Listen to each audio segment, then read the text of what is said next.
Record.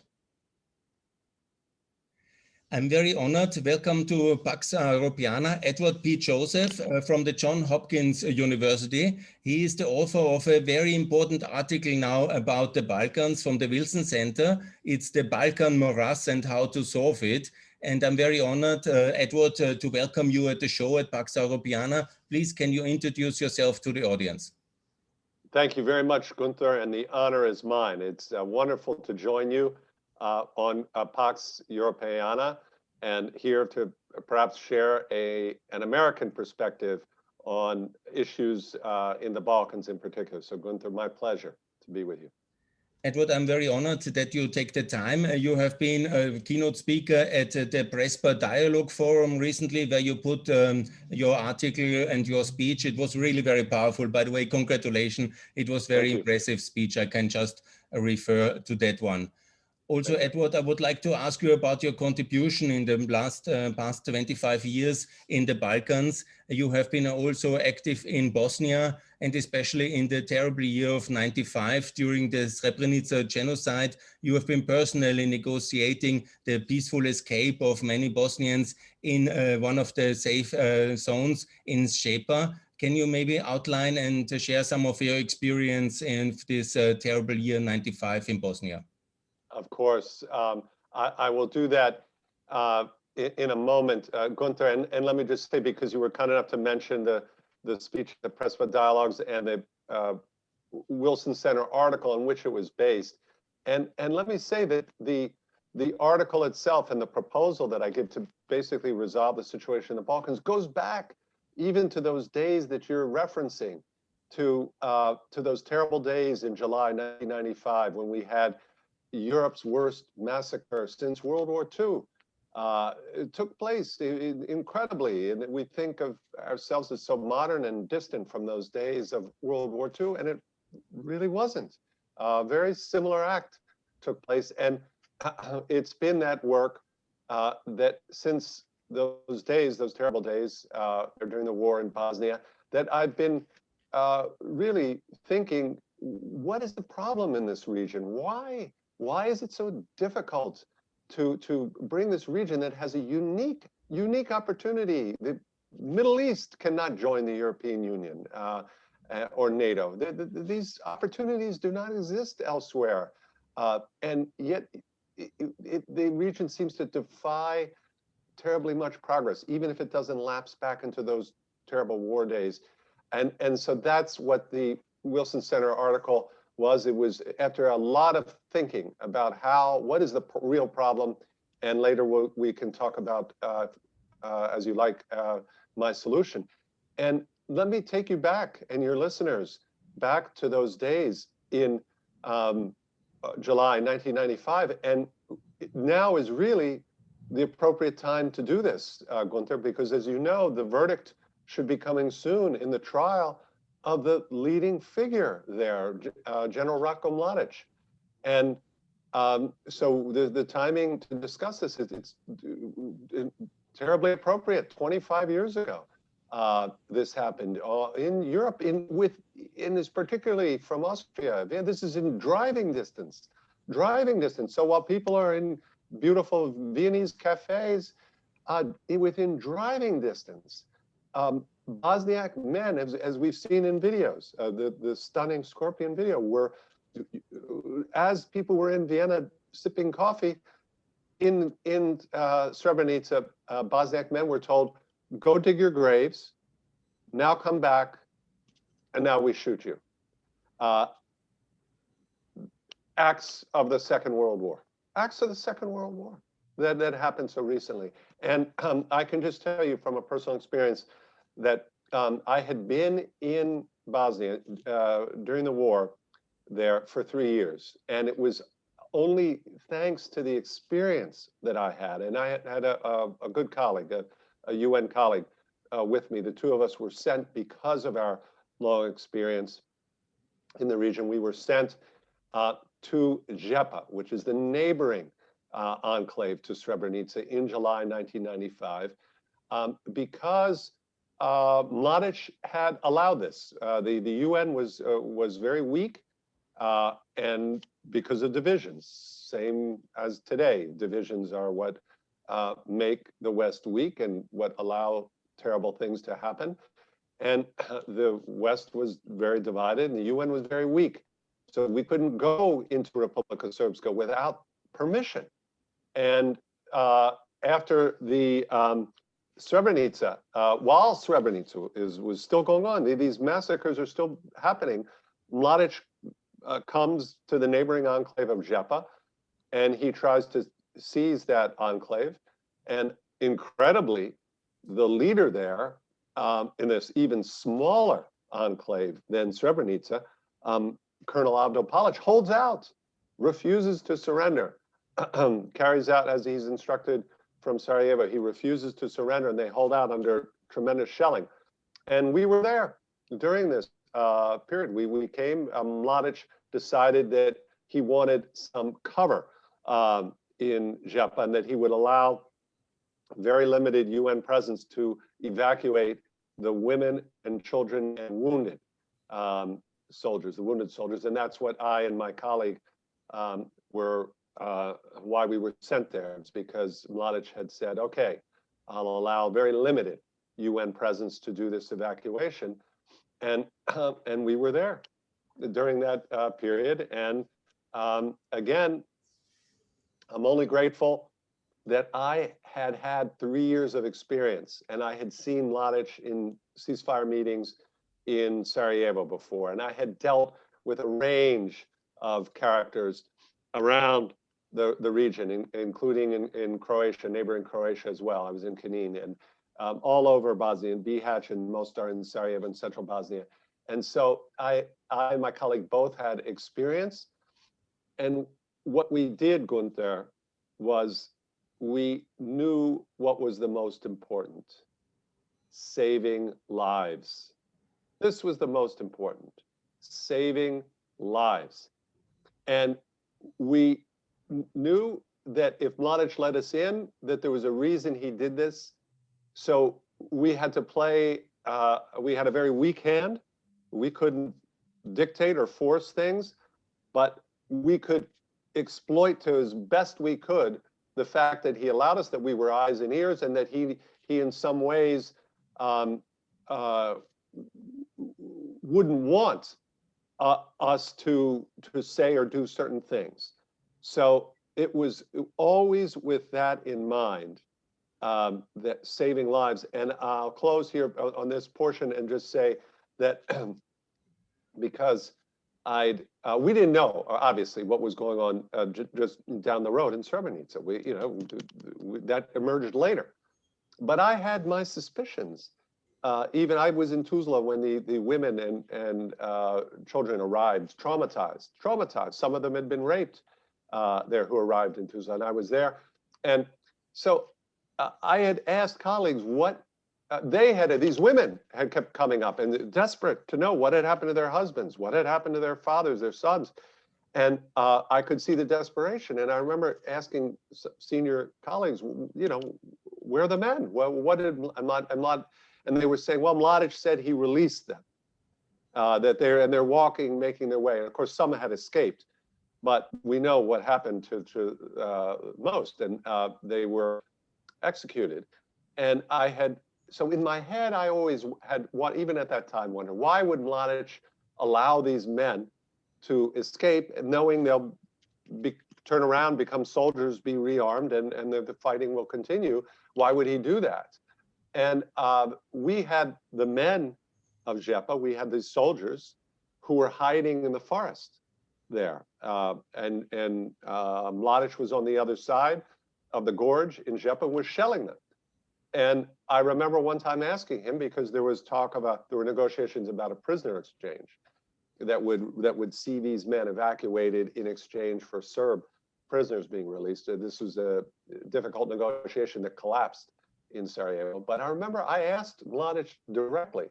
I've written about this. I wrote a piece in the New York Times about this. And I asked Mladic directly, I said to him, General Mladic, you will actually allow us, the UN, to evacuate these men across your lines to safety. You will allow us if this prisoner exchange is agreed.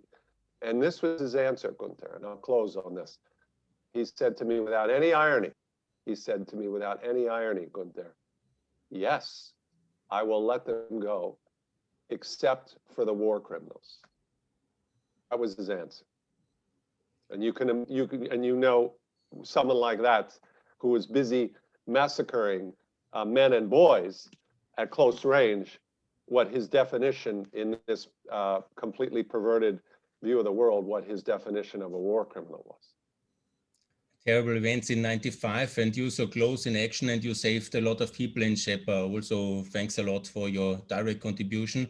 America then intervened and stopped the war in '95 in the Dayton Agreement, but only 4 years later there was war again in the Balkans, and you were personally also involved. You managed one of the most infamous refugee camps, Stankovac 1 refugee camp in 1999. Can you share some of your personal experiences of '99 Kosovo Liberation War, and yes. What was your role in that?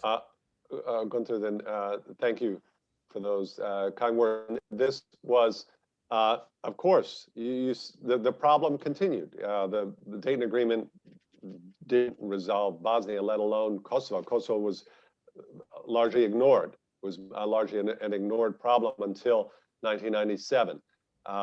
When the KLA managed to get arms out of Albania after the collapse in Albania. But the preceding decade, the elimination of its autonomy unilaterally by Belgrade, this was all largely ignored.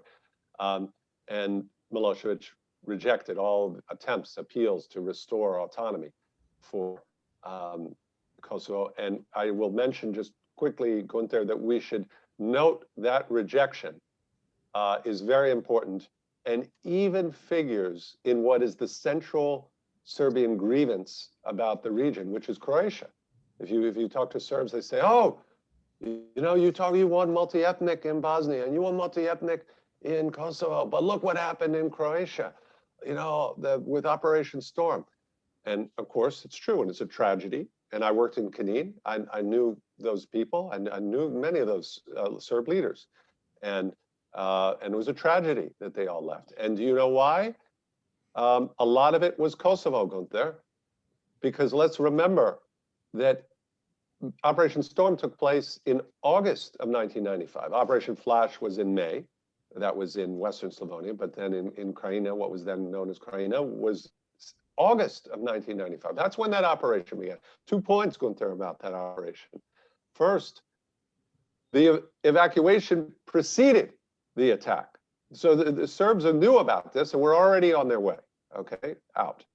That doesn't make it less of a tragedy, but it's just a point. The second is in January, 8 months before Operation Storm, both the Croatians and the Serbs had been presented with an autonomy agreement, very much like what Republika Srpska has in Bosnia today, which they say is they want. That's all they want. They're happy and they want to be left alone. Dodik talks about independence, but basically they say, we want to preserve the Dayton Agreement. And they constantly claim that they're satisfied with it. They were offered that. And it wasn't, Gunther, it wasn't just the US.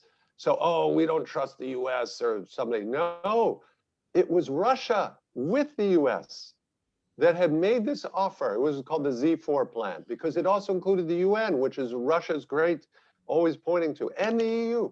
So you had all four, you had the two Western actors plus Russia and the UN, which Russia likes, Security Council veto.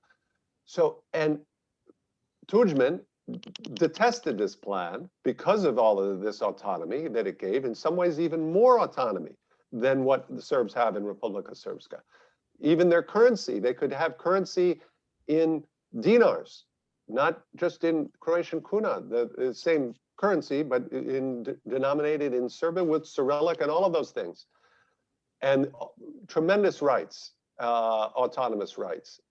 And Tudjman detested this agreement, but nonetheless, he accepted it as the basis of negotiations to get the control back of the territory. And the Serbs not only rejected it in Knin, they refused even to look at it. And this continued on today. And do you know why, Gunter? That's the question. Why would Serbs reject this? And, you know, obviously Milosevic, who claimed, oh, you know, these are local, I don't control them. He's a dictator. It was Milosevic's decision. So why would he do this? Why would he rather see Serbs flee 8 months later, which was inevitable there. They were aware Croatia was rearming and so forth. Why reject this when then later you accepted the same terms in Bosnia and seemed to be very happy with it? Why wouldn't you accept the same terms in Croatia? And I've been told by, let's say, people who were very involved and aware of this, that the main reason Milosevic rejected this, perhaps the only reason, was because of Kosovo. Was because if he accepted autonomy for Croatian Serbs, then the demand would turn around and say, hey, it's good enough for the Croatian Serbs, it's good enough for the Albanians in Kosovo. Tudjman accepted it, you can accept this, and you restore Kosovo's autonomy. And the let's say, highly informed belief is that the whole tragedy of the Croatian Serbs was because Milosevic didn't want to restore autonomy for Kosovo. And let's remember, that's how he came to power. That's how he came to power. And so we can take this right to today, and Vucic and all of this, oh, you know, they're taking away our sovereignty and our territory. Yes, right. But it was Belgrade that unilaterally acted in 1989, Gunther. We should point this out. This began 1987, concluded 1989, before the fall of the Berlin Wall, which people in Austria, of course, remember very well. Communism was still intact. Yugoslavia was still intact. And Milosevic unilaterally revoked the autonomy of Kosovo, which it had enjoyed under Tito for 25 years, and said, no, Belgrade is going to control this. And what was the message then throughout Yugoslavia? What kind of Yugoslavia is this? Is this Serboslavia or is this Yugoslavia? And that was the act. That was that we can see it doesn't mean there's no blame on any other side. I don't want to say that. But if we want to look honestly at what precipitated the bloody collapse of Yugoslavia, that was the turning point. And in terms of my work, after Rambouillet, the Serbs rejected Milosevic rejected the plan that was offered at Rambouillet, and even knowing the threat of NATO bombing. So he proceeded with this, what they called Operation Horseshoe, which was basically emptying Kosovo of its Albanian citizens, about half of them, hundreds of thousands. This is again remarkable.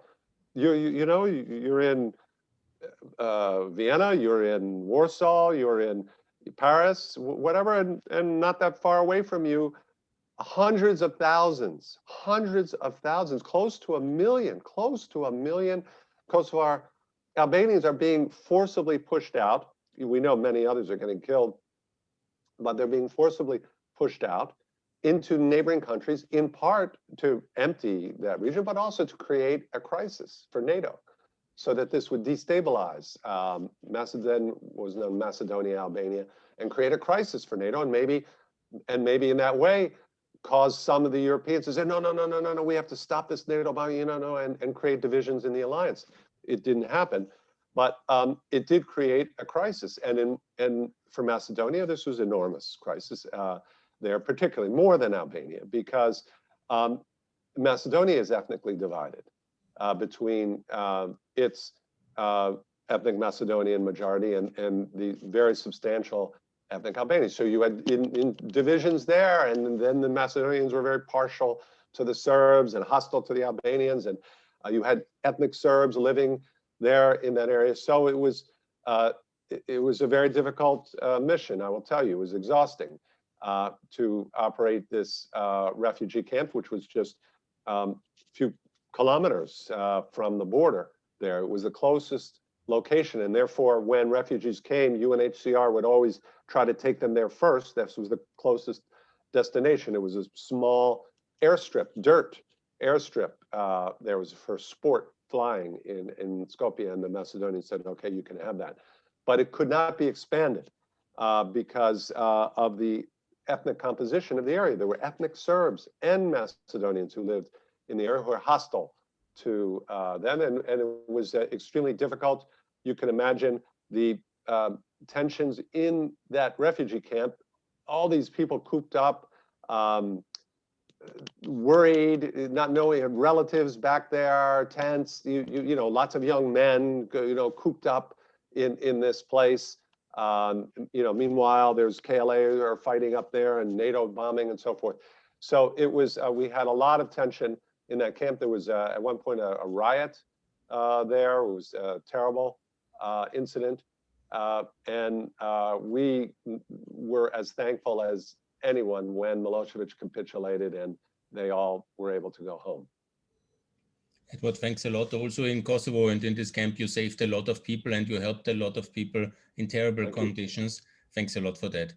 Thank you. And let me quickly mention, Gunther, sorry, I give a promotion for my employer there. That was Catholic Relief Services of the United States. That's who I was working for at that time, CRS, which is a wonderful humanitarian organization. Thanks a lot. Later, you were then in many other difficult international missions in Iraq, in Afghanistan, in Haiti, in Pakistan. But you came back to Kosovo as the deputy head of the OSCE mission. And again, at a very decisive time, when the crisis in northern Kosovo escalated in 2011 to 2013, and especially in April 2012, it was a very tense moment with the election of President Nikolic in Serbia. Can you describe the context and also your contribution to that?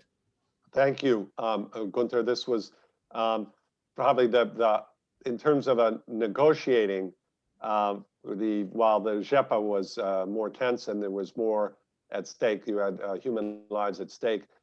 This was also a very difficult negotiating challenge and potential violence.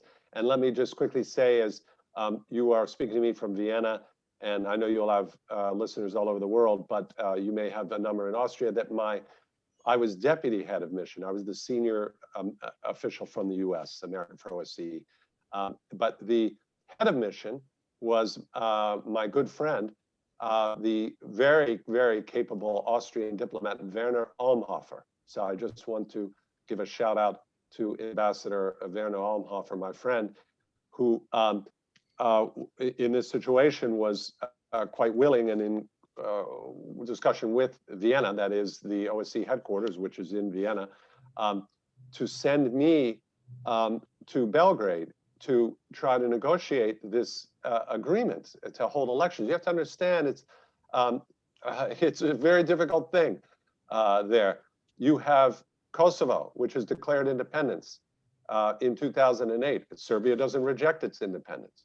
Serbia is now, in early May 2012, is about to hold national elections from president and the parliament, full national elections.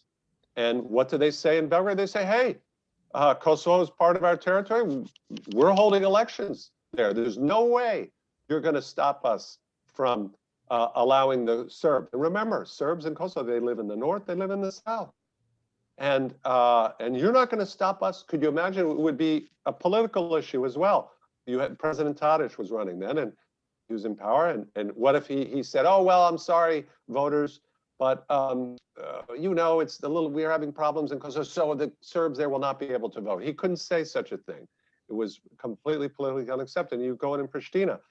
What are they supposed to say? We're an independent country, and you are going to run your elections in our country? No way. You who were overlords over us, forget it. You don't run it. You run elections the way anyone else does. You know, absentee ballots and all of that, and that's all we're permitting. And so you had a very difficult standoff, and this was handed over to OSCE. Why? Because OSCE, unlike the UN and unlike individual countries, had the on-ground election expertise. And you have to remember that in an election, there's a lot of technical things that go along with it. It's not just a political decision. Okay, we'll run an election. There's a lot of technical aspects, and these all have political implications. For example, what flag? What flag are you going to use at the polling place? The Serbian flag? Oh my God! How can you have the Serbian flag? This is our country. This is Kosovo. And then for Serbs to say, what? You can have the Kosovo flag where our citizens are voting? No way. So this was very difficult. In Vienna, diplomats tried to negotiate this. They couldn't get very far because you need technical knowledge to be able to try to find some ways out that are space saving and that preserve each side's core interests. And so they then gave it to the mission. They said, you do this, but you have to remember, Gunther, time is running out. This election, President Tadic is not going to say, oh, well, we need a little more time because, they're still sorting things out in Kosovo. No way.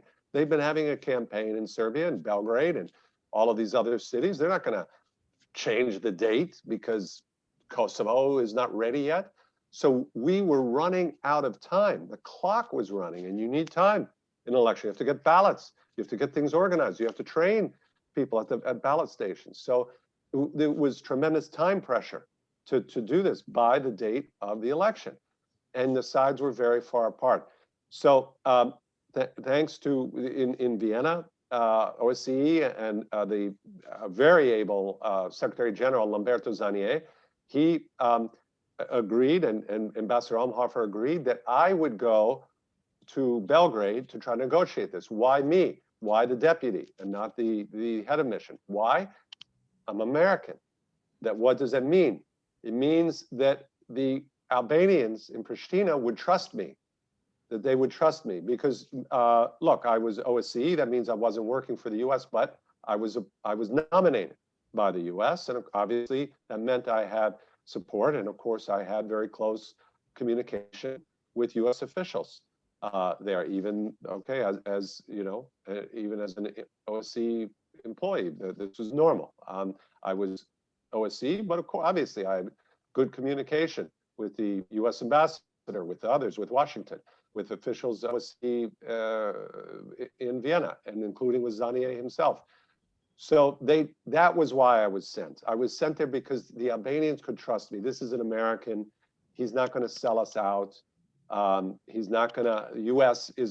helped us. It was the critical factor in us becoming independent. He's not going to cross any of our red lines. I knew what their red lines were.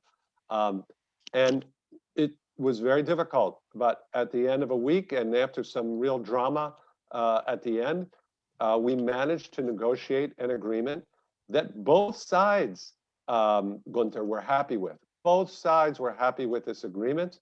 What we did was we used OSCE as the cover so that there wasn't this battle over flags and who's this and that. And so we would put OSCE flags, and we had, and then, you had to have Serbs administer this. We didn't know that there are electoral roles and things like this.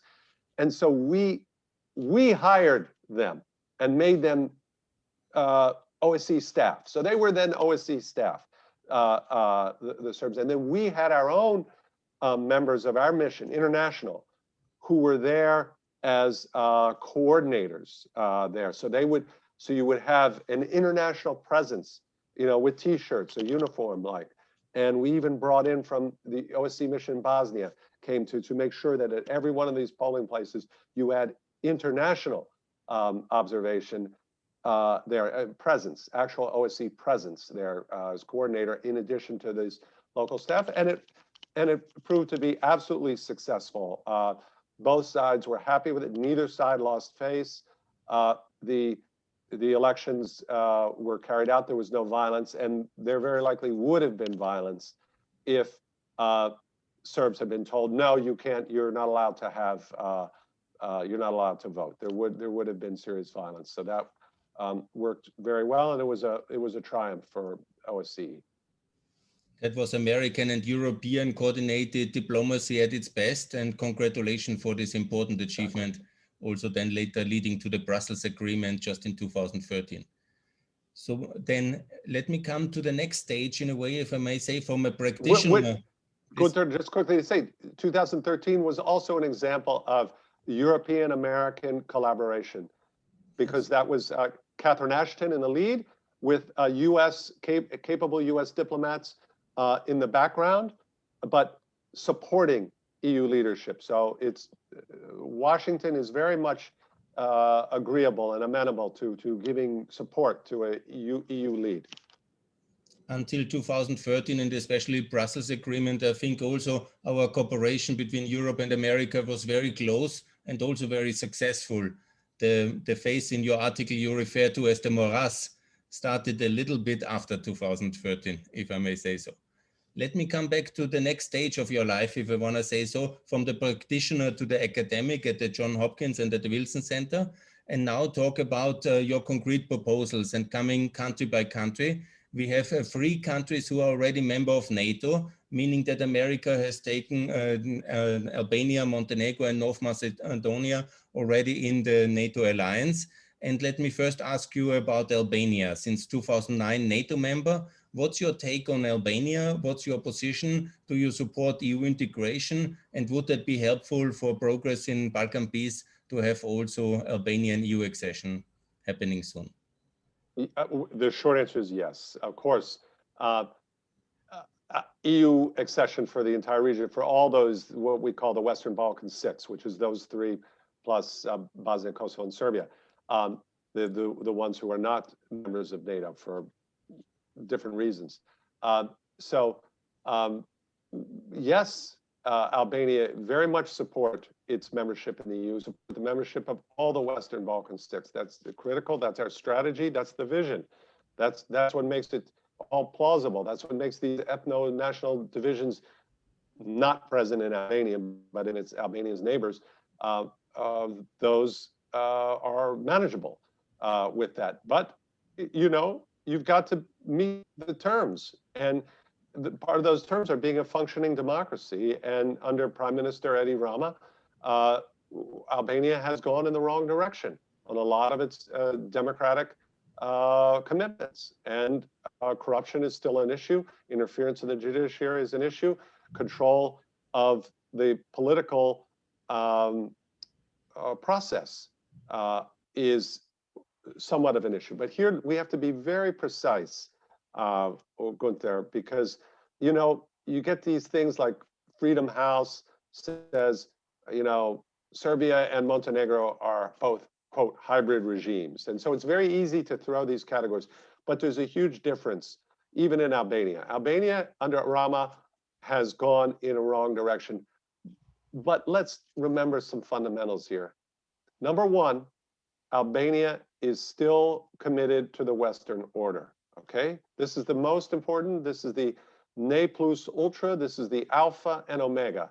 And this is why it's not any mystery and no one needs to be confused about anything in the Balkans. It's not complicated. If you accept the Western order, the problems are manageable. You can call that Joseph's maxim of the Balkans. If you accept the Western order, the problems are manageable, including the corruption that all the Europeans are worried about, we should be worried about, and all the divisions and all the outmigration. It's all manageable with that precondition. Albania does, but it's not everything. The problems are manageable. They still have to be managed. You still have to manage the problems, but they are manageable. And look at them. They are manageable in Albania. Look at the recent election. The recent election was reasonably close. What does that tell you? That's critical element in any democracy. Not that elections are everything, but they mean a lot. What does it mean? It means political power is competitive. It's contested. It's not that Rama has managed, even though he would like to be the total autocrat and turn it into the total hybrid illiberal regime. So that's very important. It's still a competitive democracy. And so we have to look at that, and we have to focus and work and keep to hold Rama and Tirana accountable and move it forward. You know, the Netherlands has been very tough on Albania over corruption. And Tirana needs to be, again, held to its standards, and I'm confident that it can move forward. The next NATO member in the Balkans is Montenegro since 2017. It also had its first rotation of power recently at 2020. What's your take on Montenegro, and do you support EU membership for Montenegro? Again, I support it for all the Western Balkan 6. Montenegro is a very important example of what's going wrong in the Balkans. This is, as you mentioned, Gunther, this is a country that is a NATO ally that went through a very exacting NATO accession process. Let's remember that NATO didn't just say, oh, you want to join NATO? Or here, just fill out this form, do a few of these changes, and then you're in. No, there was a lot of concern, as you very well know, Gunther, about Russian influence. And Montenegro was held to an exacting standard. Montenegro's independence was held to an exacting standard back in 2006. If you remember, Javier Solana was the senior EU official. Kept to exacting, the referendum had to go through a very higher bar. And so Montenegro has been forced to go through high bars here. And Russia was deeply angry about this joining NATO. And many Russian officials left. They actually physically left Montenegro after it joined NATO. And now what's happening? It's gone backwards. It's gone backwards from and we know there's two answers to this. One is the reforms under President Đukanović were very slow, and that President Đukanović was not accountable for keeping Montenegro, not just making it independent and a member of NATO, but making it a functioning, transparent democracy. And that his DPS party controlled too much. It still was a competitive electoral democracy. It still had to, DPS had to win elections, had to make coalitions. But there was too much of the economy, too much of the government was controlled by one party apparatus. You had to be loyal. And there was too much of the economy was of a corrupt nature and of a controlled nature. And so that dissatisfaction planted the seeds for what happened last August, which is Serbia and Russia to take advantage and turn the clock back. And that's what they've done. And you have a government there now that's mixed, and it has some very small portion, one of the party with the coalition with just four seats in it that gives some cover to what is really a pro-Serbia, this DF-led coalition that is pro-Serbia, that is pro-Russia, that is anti-NATO in its posture, and that in which Belgrade is actively undermining its sovereignty. And that's a very serious problem there of taking Montenegro backwards. And again, your listeners, it's transparent. Why would Montenegrins and Serbs who share so much in common, why would there be all of this exaggerated talk in Belgrade, even using words like genocide and that they're threatened? It's preposterous. These are transparent efforts to undermine the sovereignty of a NATO ally, and that should be a concern. It's these efforts by Belgrade, by Moscow, should be a concern across Europe. The third NATO ally is North Macedonia. After the 2018 Prespa agreement, a historic agreement of peacemaking and settlement with Greece, there came the 2020 NATO accession of North Macedonia, a big progress as well for peace in the Balkans. What's your take on Macedonia and the EU membership of Macedonia? Again, I support fully, as I've done, and I worked in North Macedonia, just to mention your readers, I had the privilege of working in all the conflict areas during the conflict period, including what was then Republic of Macedonia, now Republic of North Macedonia. and I was the head of the ICG mission in International Crisis Group mission, and I wrote reports, including on corruption and on the name dispute with Greece. And North Macedonia is the biggest victim of ineffective European policy in the Balkans. So repeat that. North Macedonia is the biggest victim of divisions and ineffective EU policy. It has done everything it has been asked. North Macedonia has done everything it's been asked to do. It had a conflict, open conflict in 2001, 20 years ago, this year. While we're speaking now, 20 years ago, they were fighting. This was the last open fighting that the Balkans have seen, was in 2001. This, including now, during these months, was among the peak fighting. What did they do? North Macedonia was asked to sign a peace agreement with those who it felt were attacking it, called them terrorists, led by Ali Ahmeti there. And they did what they were asked. They signed an agreement that gave ethnic Albanians, because they were attacked, that gave them substantial rights that they had not enjoyed earlier, and we can say perhaps they should have enjoyed those rights earlier. But they did. They signed this and they implemented this agreement. And this agreement works. And that very figure, Ali Ahmeti, who led that agreement, has been in government several times, and his party is still in government there. So Macedonia fulfilled that. It was asked to make peace with its ethnic Albanians. It did so, and it implemented it. And it allowed, for example, Albanian to be spoken in the national parliament and so forth. In the Balkans, these are not such easy things to agree. You think, hey, Macedonian is the language, you know, and then in the parliament, you're allowing Albanian to be spoken. They did this, and they've implemented the other agreements. So that was number one. They were then blocked and have been blocked by Greece. And over the name, it's really more than the name. It's about identity issues, and it's about who has the claim to the Alexandrian identity, the legacy of Alexander. And the Greeks think this is central to their Greek identity. And Macedonians claim it is part of their identity. And because Greece is more powerful, was member of the EU, member of Nato, Greece could block this and demand.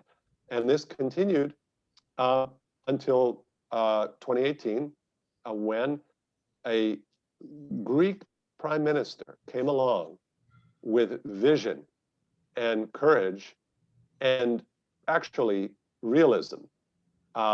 Alexis Tsipras, Gunther, the key was Alexis Tsipras was interested in protecting Greek interests like his predecessors should have been. And he realized Greek interests require resolution of this standoff with North Macedonia.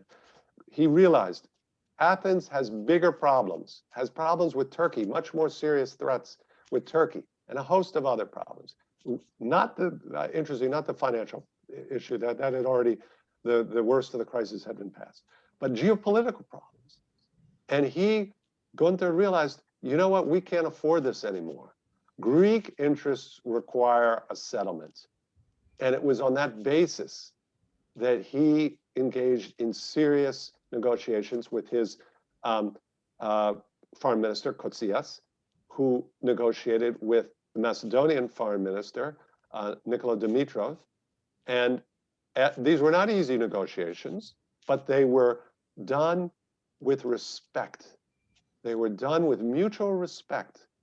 And they were done with the realization that each side had a stake in a positive outcome, in settling this.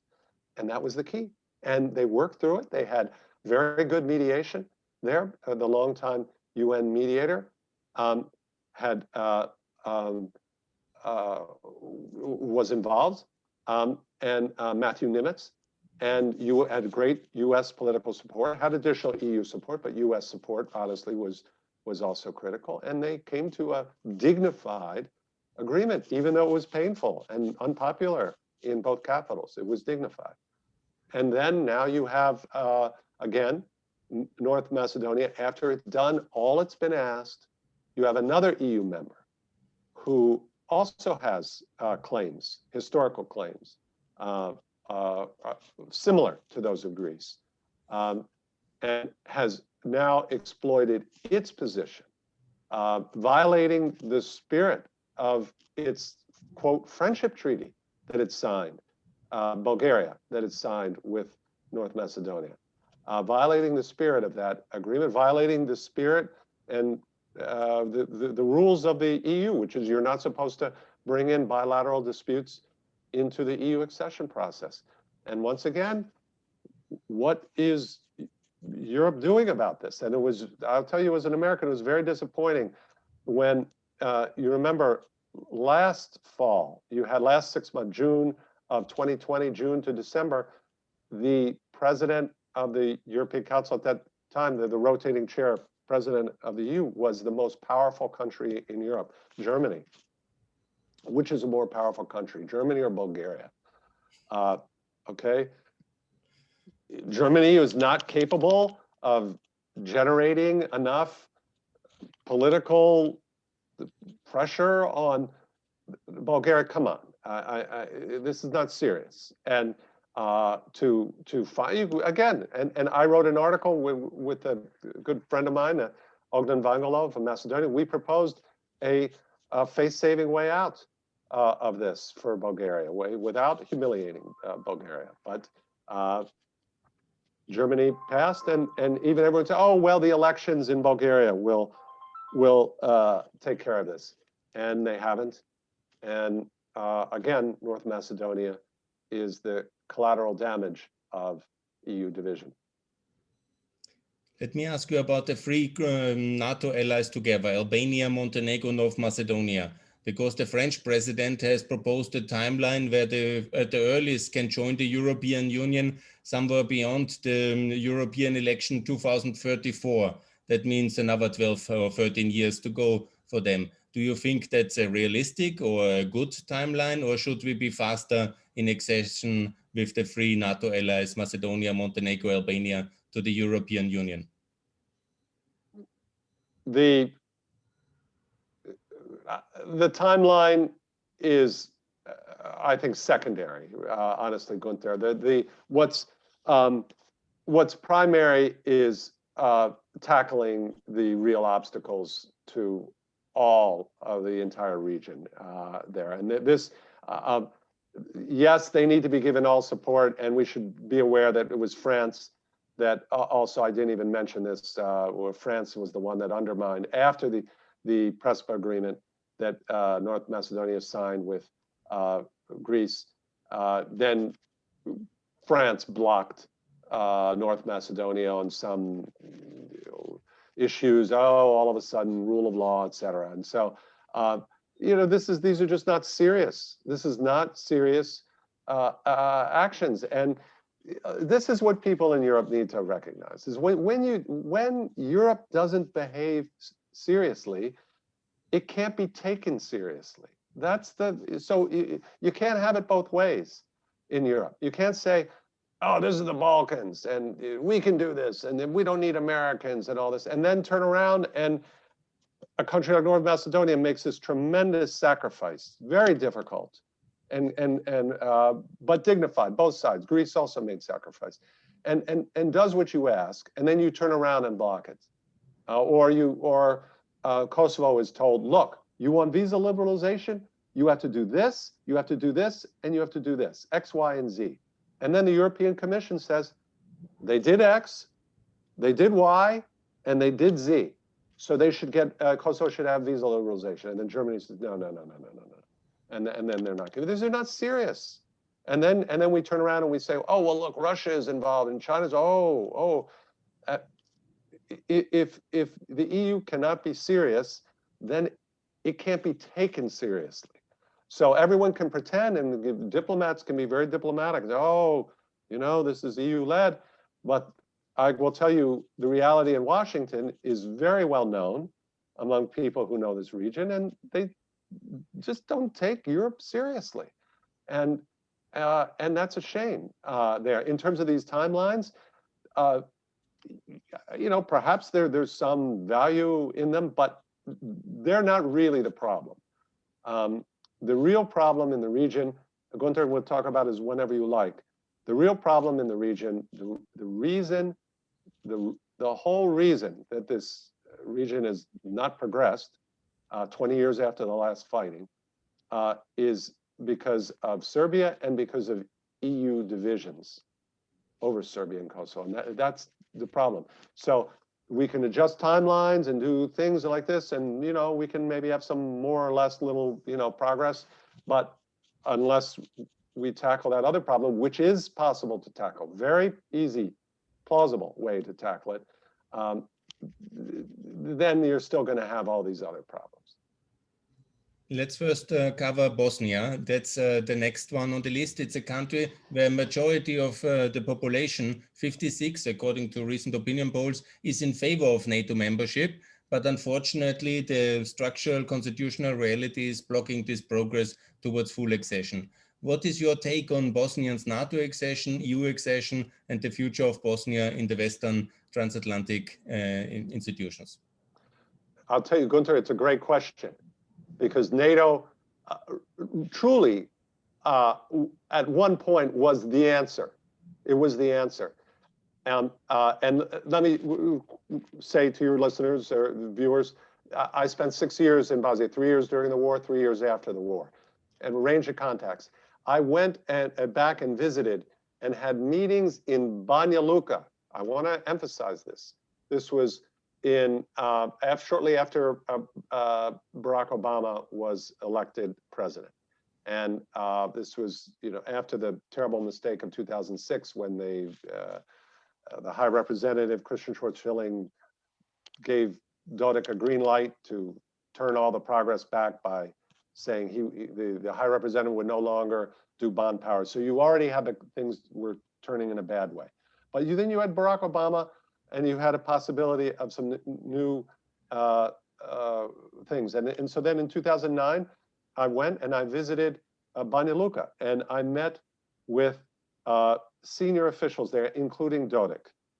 And let's say I met other SNSD officials who have let's say, a very sophisticated understanding of geopolitics. And I was astonished at that time. These individuals told me NATO was in the interest of Republika Srpska.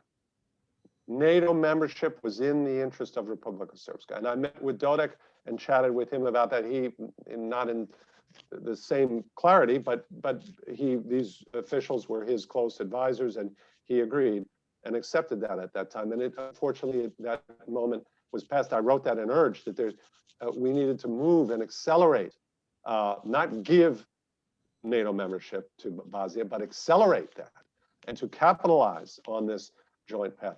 What have you had since then? One word: Russia. Okay, backed with Serbia, Belgrade, Moscow, Belgrade, Moscow. So it's now you have, you know, this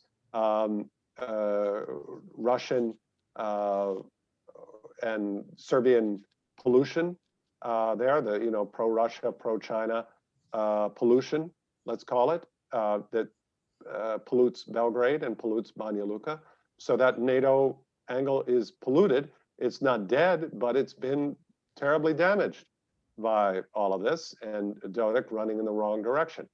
And you see the struggles with this new hyper representative from Germany, Christian Schmidt, who's been appointed, and Russian opposition, and then opposition in Banja Luka and in Belgrade, and demands. Vucic says, oh, you know, there's going to be special reporting that's going to be required, and making all these demands. So Bosnia, and you will see some commentators in Europe will write occasionally, and in the US as well. These are the ones, Gunther, it's very important to know this. It's very dangerous. You know, this famous Slovenian non-paper that came in April to promote the division of Bosnia. You will find, Gunther, you know this, these proponents of division, proponents of the land swap in Kosovo, proponents of division of Bosnia. Oh, let's just divide it. It doesn't go away. and they look and they say, Bosnia, oh, it's impossible. There's nothing impossible about Bosnia. There's nothing impossible about Kosovo. There's nothing impossible. If it worked in North Macedonia, even though it's different and everyone is somewhat different, there's nothing intrinsically different about Macedonians and Albanians that is different from Kosovars and Serbs or Croats and Bosnians, etc. And so these are very dangerous concepts. Miroslav Lajčák has said a correct thing, very correct. He says these are against European values, and he's right about that. We do not need to divide people and do population exchanges and land swaps and all of this in order that people can live in democracy and functioning economy. It's not necessary. It's not at all necessary. People can enjoy their full nationhood, their full religion, their full identity without living in an ethnically exclusive state in Europe. And let me hasten to add, that's not true everywhere in the globe. But in Europe you can. In the EU you can. You can't do that everywhere in the world. Western Sahara, Morocco, and some other places is not the same. But there's absolutely no reason why in NATO members and EU members cannot join in multi-ethnic fashion with full respect for identity. Bosnia, as a 31st member of NATO, is a wish, a mission, a vision, a possibility? It's completely plausible, except for one problem: the Serbs, Banja Luka, Dodik, and it's really Belgrade. People. This is the thing, Gunther. This is what I've been alluding to about the morass. People point to Moscow, and that's an easy one. That's an excuse. And they say, and even some senior Western officials say, oh, the problems in Bosnia, this is Russia. And their problem, Russia is a problem, but it's not the real problem. The real problem is in Belgrade. Why? Because Russia can do nothing in the Balkans without a partner. Look how they're posturing. They tried a coup in Montenegro. It was a complete fiasco. But then they did the election last year with Belgrade, and it was a success. And what's going on in Montenegro now is very dangerous in that way. Russia needs a partner. China needs a partner. And they have that partner. And that partner is in Belgrade. So NATO membership for Bosnia, completely plausible if we tackle the problems in Belgrade. That's the problem in the region. And that links, of course, is the Kosovo issue. If we tackle that, and allow, not force, allow Serbia to accept the Western order, everything changes. Bosnia, all of a sudden, everyone will, it's such an impossible problem. And I read somewhere some guy, quote, expert who wants to promote division says, no one wanted Bosnia. Watch that problem disappear in Bosnia the minute Belgrade accepts the Western order for the region. Let me ask you about the next country, the Republic of Kosovo. It's unfortunately not in the Partnership for Peace even to this moment, which is very sad. And it's now 12, 13 years independent as a republic, but we are a little bit stuck with 100 recognitions only. What's your take on the democratic situation in Kosovo and the possible NATO membership of the Republic of Kosovo? Okay, let's deal with NATO membership. This is the same with its EU membership. This avenue is blocked because in NATO's case, for European countries that are members of NATO, Spain, Slovakia, Romania, and Greece, don't recognize Kosovo. And if you don't recognize Kosovo, then it's virtually impossible, highly complicated, that you can have a membership path. Theoretically, there could be partnership for peace because those same 4 countries plus Cyprus also are in the EU, and Kosovo has a stabilization and association agreement with the EU. So you could have a similar path. This is also what I proposed in my Wilson Center article. You could have this path there if they would agree to that. But that, we come back to European division. We have to get Madrid, we have to get Bratislava, Bucharest, and Athens. Just those four. You don't need Nicosia. Cyprus is not a member of NATO. So just those four to say, oh yeah, okay, Kosovo can be in PFP. And they can use a similar method, the way they used, they did with the SAA, where it was actually the EU that signed the SAA sort of along with, as like the overarching actor for Kosovo with the EU. You could have a similar one for NATO, and that would be a major step forward. But you have to get these countries to move forward. And we've seen, I've been pleased since I wrote the article, Gunther, there's been a lot of talk about recognition. We saw Prime Minister Kurti at the big dinner hosted by Borrell in Brussels about 2 weeks ago, openly called, first time I've heard him do this, for the 5 EU countries that don't recognize Kosovo to recognize. There's been speculation that Athens would recognize. There's been speculation that Spain would open a liaison office. Because these would be hugely important. They've been denied by Athens, denied by Madrid. But what's good, Gunther, is that it's on the agenda. And people are aware and becoming increasingly aware that the entire Balkans process is being blocked by 5 EU countries, not by Russia, not by China. It's these 5 countries that open the door for Russia and for China and for Serbia. Edward, let me ask you about country by country, because this is really very important. Yeah. First, about Greece. They have already an office in Pristina since, I think, 20 years. Yeah. And also Greece has recently shifted back to the American orbit. Yeah. Your ambassador, Mr. Payat, is really very active on Twitter promoting the very strong strategic pivot of Greece towards America. There's defense agreements now, there's economic agreements. Additionally, Greece is so dependent on European financial assistance. In the Corona crisis, they have edged up over 205% of GDP in their debt level, and they're very dependent on this support. Why do we as Western Europeans and as Americans not have any leverage on these issues in Greece? And why don't we ask together for the recognition of Kosovo by Greece? It's a great question, Gunther, and you put it expertly. You're an expert, and so you put the question expertly. And that's a very important point. Let's put it in some perspective. Greece is still a strong country.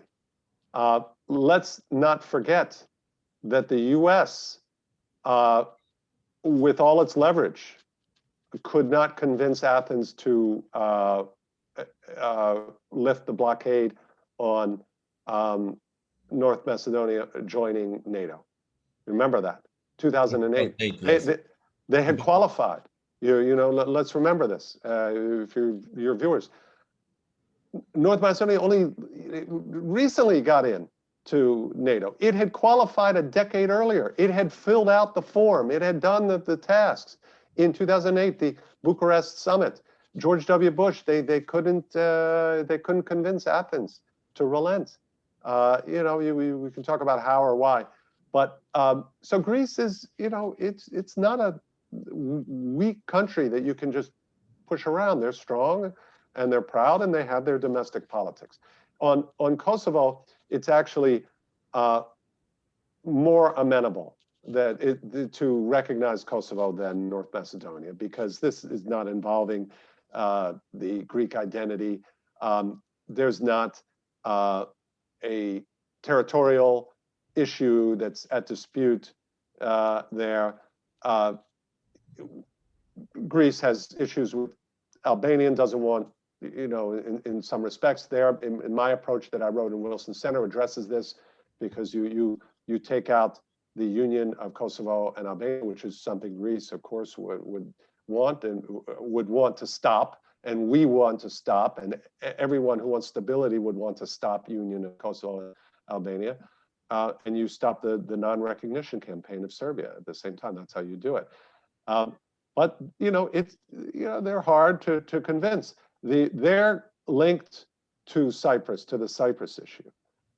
You see, so they don't have among those 5 countries that you named, Gunther, Greece is the only one that doesn't have its own sort of anxiety. Let's use that word. It's anxiety. Catalonia is the best example, and everyone knows about Catalonia. So that's easy. Northern Cyprus, there's anxiety in Romania and Slovakia, and not without basis, because Orban is promoting this revanchism of ethnic Hungarians. So I'm sympathetic to their concerns. I don't say, oh, you have nothing to worry about in Catalonia. I don't say that. I say, let's address your concerns. Let's address them together. And in the proposal I put forward, it addresses it. It makes it clear that because there's a difference between Catalonia and Kosovo and Serbia, for that matter. There's a difference. And the difference is not that, oh, Serbia is a state. No, that's not the difference. The difference is that these are EU aspirants. That's the difference. That's the key category, Gunther. And Catalonia can never be an EU aspirant. It can never have a formalized relationship with you. Neither can Northern Cyprus. Neither can any entity that Orban dreams of in Slovakia. They can never, unless the capital says so. Catalonia cannot. How can Catalonia get a stabilization association agreement unless Madrid would agree? Madrid is a member of the EU. It doesn't go anywhere. So that's the solution. You focus on the status of these countries as EU aspirants with equal desire to join the EU. In Kosovo's case, NATO as well. And then you don't have a Catalonia problem as long as you do that, because Catalonia can never have a stabilization association agreement, ever, unless Madrid wants it to. So that's where these problems are artificial. This is where Americans and others in Europe as well can be fed up with the EU, because they're fed up with France blocking North Macedonia, and fed up with these EU5 who are creating the problem. And that's part of why I wrote that article, was to 2 points: to highlight what is the problem, and then to offer a solution, not just to be a critic, but to offer a plausible solution. The best would be exactly as you suggest. The best would be is if Athens would recognize, and that would be the best. And it's possible for Athens to do that. I wrote another article prior to this in September in Foreign Policy. The headline they gave it was Trump has a fix for Kosovo, he's ignoring it. But that, if you Google Edward P. Joseph Foreign Policy, you'll get it, or Edward P. Joseph Wilson Center, you get the latest. And in that I pointed out, look, the solution to this region, you get them to recognize. And Athens is the most plausible. And I even suggested a way to do it, which is you create an incentive for Athens to do this. Athens has maritime issues with Albania, with Tirana, and those are resolvable.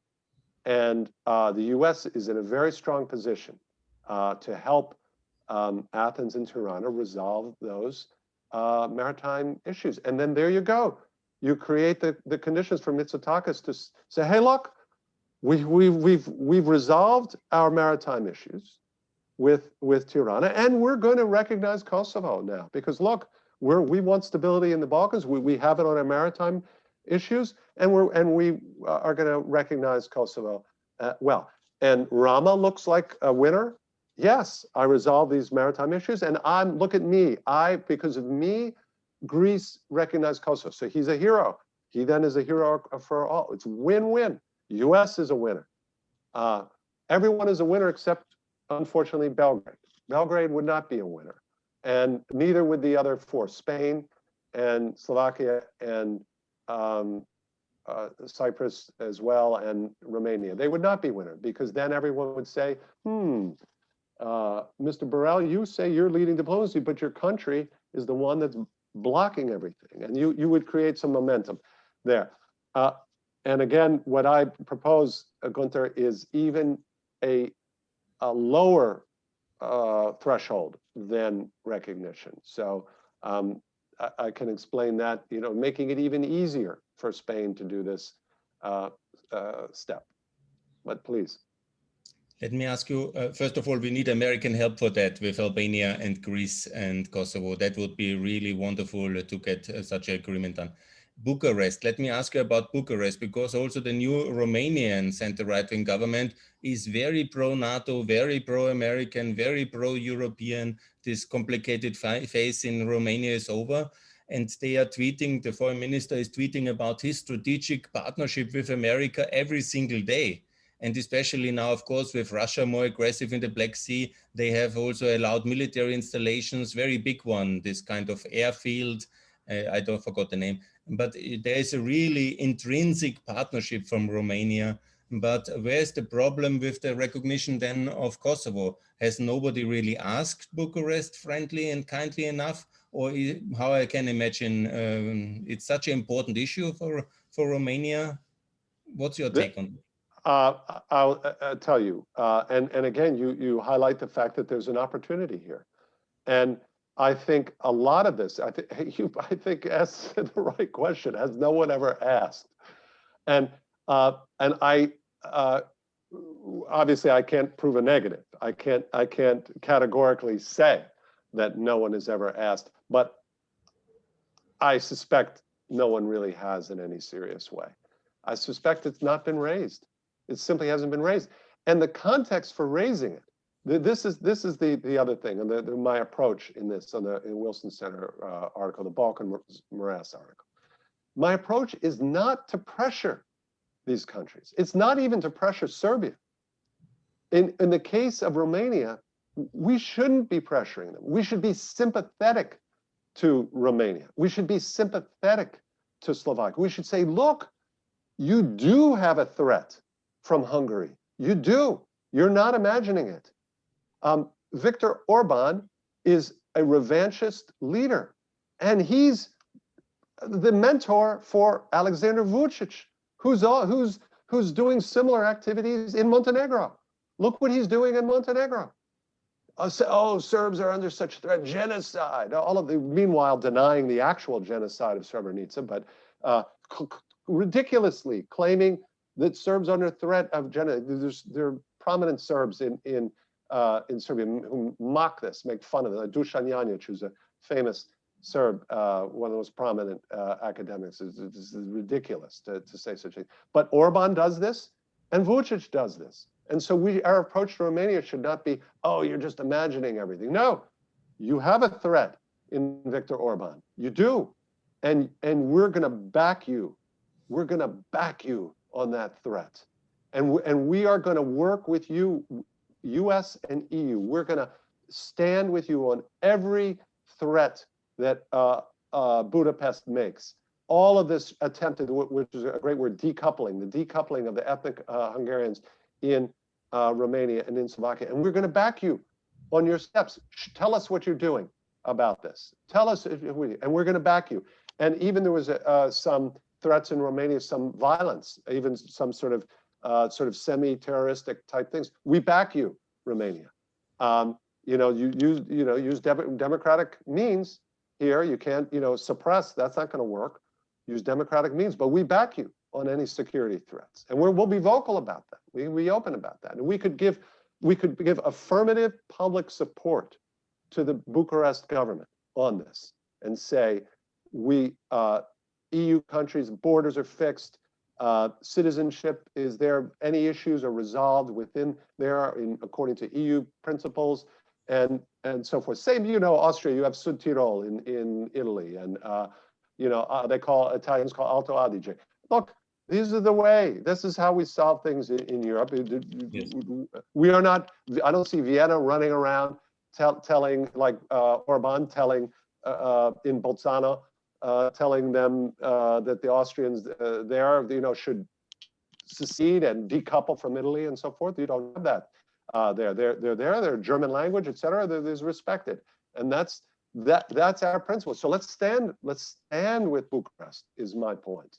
You don't have to pressure them. You don't have to say, oh, you're imagining. No, we stand with you. We stand against Orban, and we stand against Alexander Vucic and his meddling in these other countries. And that's the way to get them. And getting these countries, getting Romania, getting Slovakia, which is a similar dynamic. It's a similar, same revanchist problems with Orban, exacerbated by Orban, not created, but exacerbated.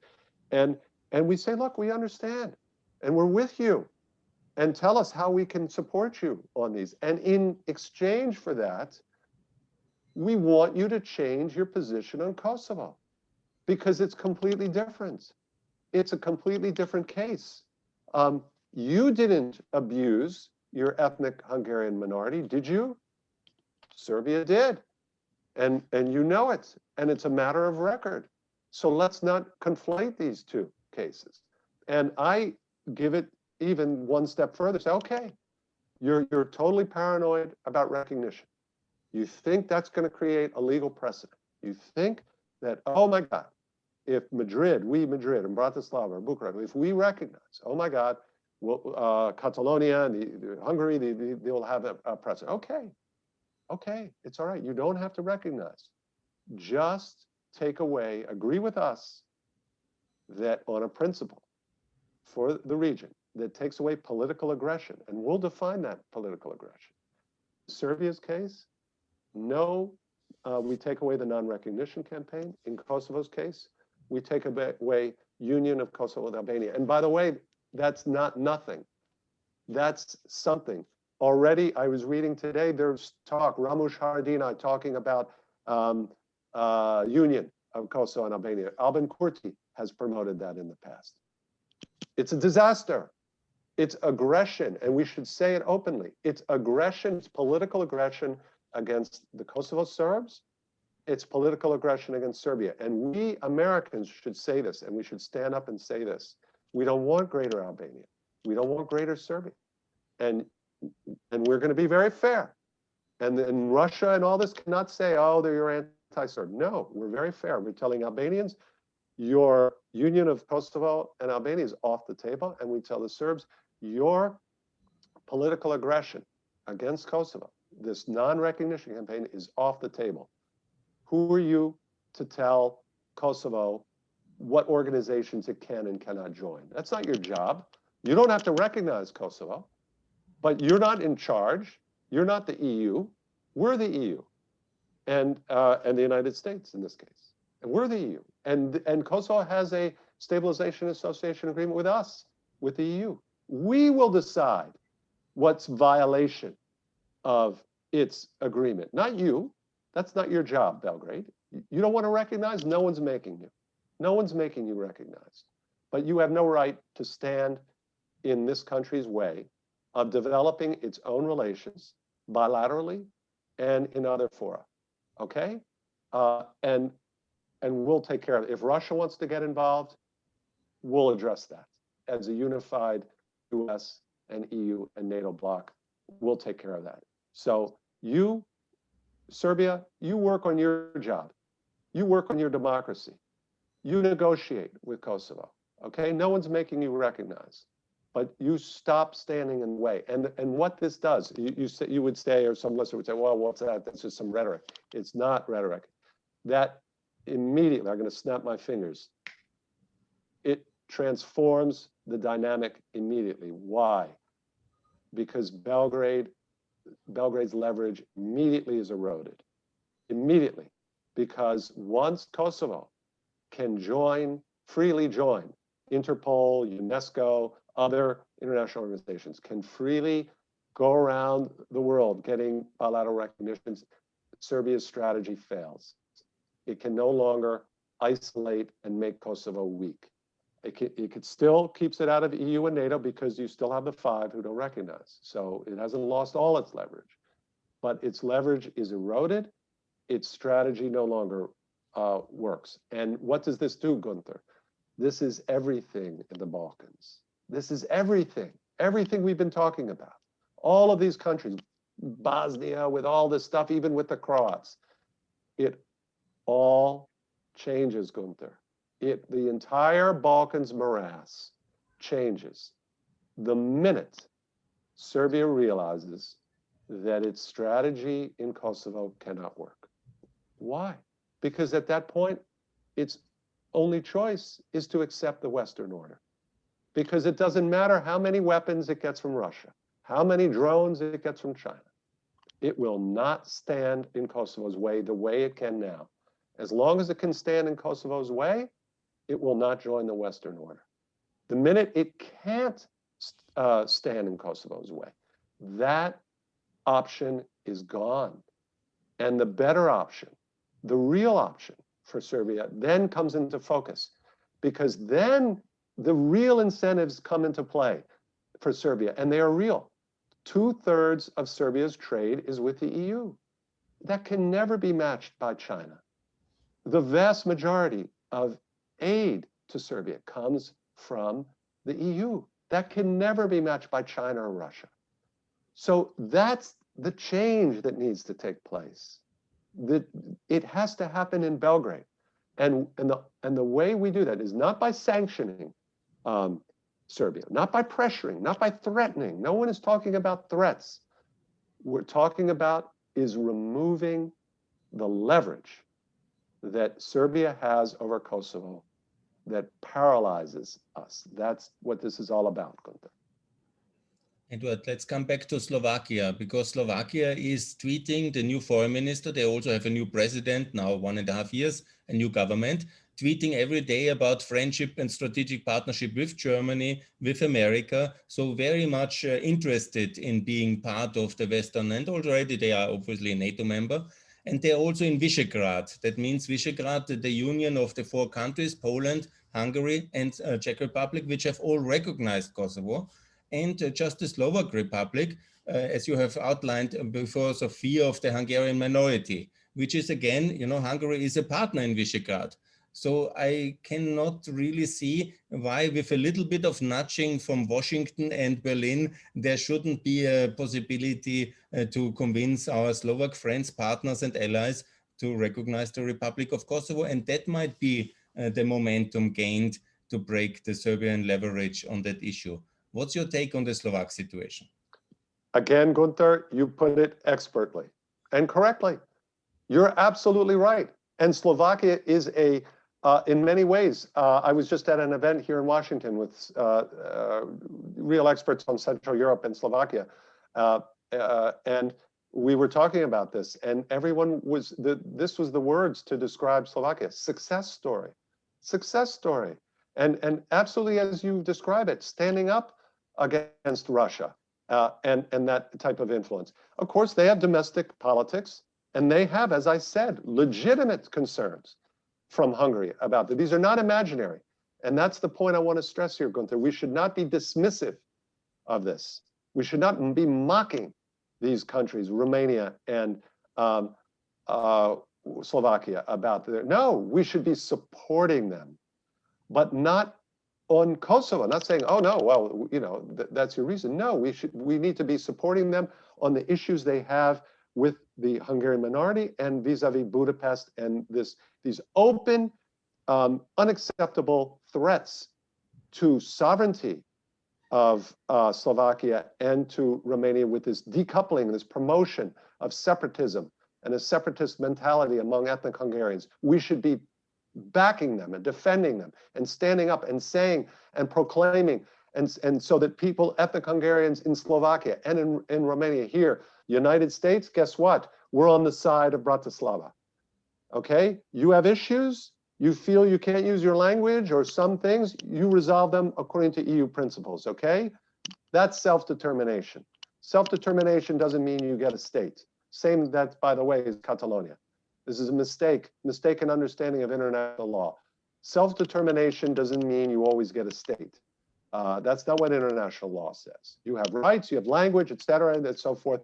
You sort that out. There's plenty of ways within the EU. to address these issues without having a separate state. Austrians have this, ethnic, and people who speak German in Südtirol. They're happy, they're doing this. You can do it too. And that's our message. We back them. We don't mock them, we back them. And the thrust of your question is absolutely right. And we say, look, Slovakia, you need to be part of the solution in the Balkans. Right now, you're part of the problem. And Miroslav Lajcak is a great guy, and he's very experienced, and he's very smart. But just because your former foreign minister is in Brussels, that doesn't mean you have done your part. No. And same with Borrell. It doesn't mean he's former Spanish foreign minister. Great. But that doesn't mean, Madrid, you've done your part. You're part of the problem, Madrid. In fact, Madrid, you and the other four, you are the problem. You're the ones who keep this Kosovo question open. You prevent Serbia from accepting the Western and closing this Kosovo question, which started the whole Yugoslav nightmare. You have the same position as Russia and China on Kosovo, and you are keeping the door open for Russia and China. And it's time to close that door. That should be a message, but not we should be working with them. And same in Spain. We make it clear to the Catalan, look, we're not interested in, you guys have a great football team. Barcelona is a great city, beautiful city, and you have the Gaudi church and all of this, and we love to visit. But we visit Spain, and we visit Catalan within Spain, okay? And you want to speak Catalan language? Great. And we'll call it the Catalan language. And it is the Catalan, it's a different language. That's great. Celebrate it, cherish it, but not as a separate country.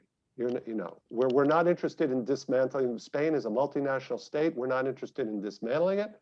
You're in the EU, you're in Nato, you have all sorts of rights and benefits. You have issues, resolve them. Resolve them in a democratic fashion. But let me ask you about the sixth country in the Balkans, about Serbia. According to your Edward Joseph matrix paradigm you mentioned, is Serbia today in the Western order? No, it's not. And that's the key question, Gunther. It's not. And this is the Balkans morass. So all of this stuff, and people say, oh, but look at Bosnia. You have Croats and Bosniaks don't get along. Yes. Why not? Why don't they get along? Why are these still between Croats and Bosniaks? Because the Serbs refuse to accept Bosnia. Imagine, I'll just give you this proof of this one point, because Bosnia, people would throw that and say, oh, you're ignoring the Croats and what they're doing and so forth. Imagine this, Gunther, you have all this experience in the Balkans. Imagine this. Imagine that Banja Luka and Sarajevo have complete agreement. Have a complete agreement. You have, for whatever reason, Dodik runs to Sarajevo. He says, I was completely wrong. And Republika Srpska, we are part of Bosnia. We are not part of Serbia. We have no aspirations to secede. Let's make this country work. Let's make it work for all of us, okay? We want our Serb rights protected, et cetera, but we want to make this a functional country. We want to get into NATO. We want to get into the EU. Imagine this happens. What does Čović do? What does Čović do in that case? Čović says, oh, well, Serbs and Bosniaks are happy, but we still want to leave, and we need a third entity. No, it's all finished. It's game over for the Croats. It's game over. You have no entity, first of all. You have no basis for all of this. Second of all, Croatia is in NATO, is in the EU. Croatia has its aspirations fulfilled. Croatia is complete without Herzegovina. They don't run around in Croatia, say, oh my God, we don't have Herzegovina, we're not complete. It's not the case. It's simply not the case. There may be separatism, but it's not that level, and it's not that way. You have plenty of Croatians who couldn't care less about Herzegovina and these type of issues. They want Croats to be treated fairly, and they should be treated fairly. And Serbs should be treated fairly. Bosniaks should be treated fairly. No one should dominate. And we're not for domination of that. And that's our posture. In none of these countries do we want suppression of the minority and superiority. But that's what we have now, basically, with Serbia. And Serbia doesn't accept the Western order and doesn't accept this concept, Gunther, that these are equal countries. Equal countries. Montenegro is an equal country. It may be much smaller than Serbia, but this is the beauty of the European Union. Austria is much smaller than Germany. Gunther, do you feel that you're threatened by Germany? Okay, we can have Anschluss, you know, okay, you know, is Luxembourg threatened? It's the EU. This is the beauty of the EU. This is our vision. This is what you're offered. And it's not nothing. You don't like it? You don't like this vision? Take a look across the Mediterranean. Do you like Libya? You like Lebanon? You want to be that? You want to be in that mess? Check out Lebanon. See what they have with tripartite agreements like that outside of an EU. You want that? And basically Serbia is buying that. And they are promoting a Russian-Chinese thing with a Hungarian twist. It's like a, you know, maybe a goulash.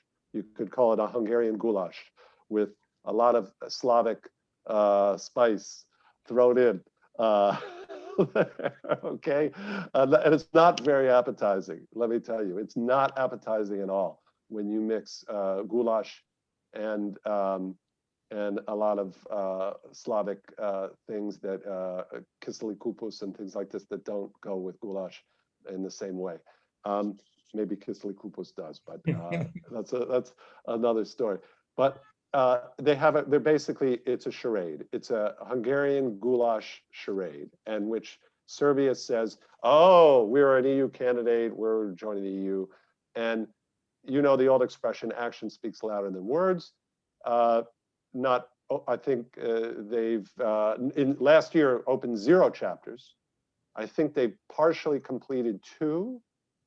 And as I said, Gunther, you were kind to compliment the speech at Prespa. We were hosted in Prespa there, at that Prespa forum by North Macedonia, which is fighting, struggling, desperately trying to just simply open its EU candidacy. You have a country that is trying desperately, it's prevented by Bulgaria from opening it. And then you have Serbia, which has that privilege, this unique privilege. Lebanon can never have this. Libya can never have this privilege, unique privilege that it's had. And its neighbor is desperately trying to have this privilege. And what does Serbia do? Nothing. Nothing. Mocks the EU, criticizes the EU, praises Russia, promotes China, brother Xi, billboards of brother Xi, vaccine diplomacy, which is great. Okay, EU screwed up, but what are you doing with it? You're promoting EU values? No. You're promoting authoritarian alternative to democracy. You've clamped down on democracy. You've made elections mostly a farce. You have what Serbian academic Dusan Pavlovic, in an excellent article, calls institutional extraction. It's not Balkan opportunistic corruption just for self-enrichment. It's to create perpetual political power. You're an illiberal regime, just like the one in Hungary is. Very similar. And who's your mentor? Who's your closest ally? Oh, what a coincidence. It's Viktor Orban. Oh my gosh. And the EU, in its wisdom, appointed a Hungarian associate, Oliver Varhelyi, as the commissioner for enlargement. So this is the charade. And Gunther, it's not complicated. There's nothing complicated about this morass. Oh, the Balkans, it's so complicated. It's not complicated at all. It started in Serbia with Milosevic. It started with Kosovo, exploiting that issue. You want to solve this morass, you want to get out of it? Very simple. Very simple. No complicated things. You don't need Dayton II. You don't need another Rambouillet. You don't need another Marshall Plan. You don't need billions in the region. You don't. You just need 5 EU countries, or just 4 NATO countries, to move off their position on Kosovo. That's it. Problem solved. Well, let's just say this. Let me put it in more precise terms. Problems all become manageable at that point. They will still have problems, but they become like the Ohrid agreements. They become like the Prespa agreement. They become like what people forget often, Gunther, is that Croatia and Montenegro have reconciled, not just some, oh, we recognize you and we have to put up with you, but we don't like you. No, it's remarkable. And these are the things, these are so remarkable, no one pays any attention to it. Dubrovnik was bombed. This is the pearl of the Adriatic, the pearl of Croatia. It's world famous. It was bombed by Montenegrins. And they don't forget it in Croatia. There's a museum in there. Nobody's forgotten it. What are the relations with Montenegrins? Excellent. Not so much with this new government, let's say, but up until this new government. Excellent relations. Excellent. Even they compete. They have excellent. So no one in Europe should say, oh, these Balkans, they're crazy down there. Oh, they fighting for centuries. No, they can make peace and they can move forward. But you can't move forward if the country with population in 4 countries, Kosovo, Montenegro, Bosnia, Croatia, if that country is promoting the Russian / China / Hungarian alternative, you're not going to have a lot of success. And conversely, if you have unanimity in the EU and in NATO across the board, that's all you need on Kosovo, Serbia changes, not pressuring Serbia. And I emphasize this. It's very important to note this. This is not about coercing Serbia. It's not about sanctioning Serbia, pressuring Serbia to recognize it. Does not have any pressure.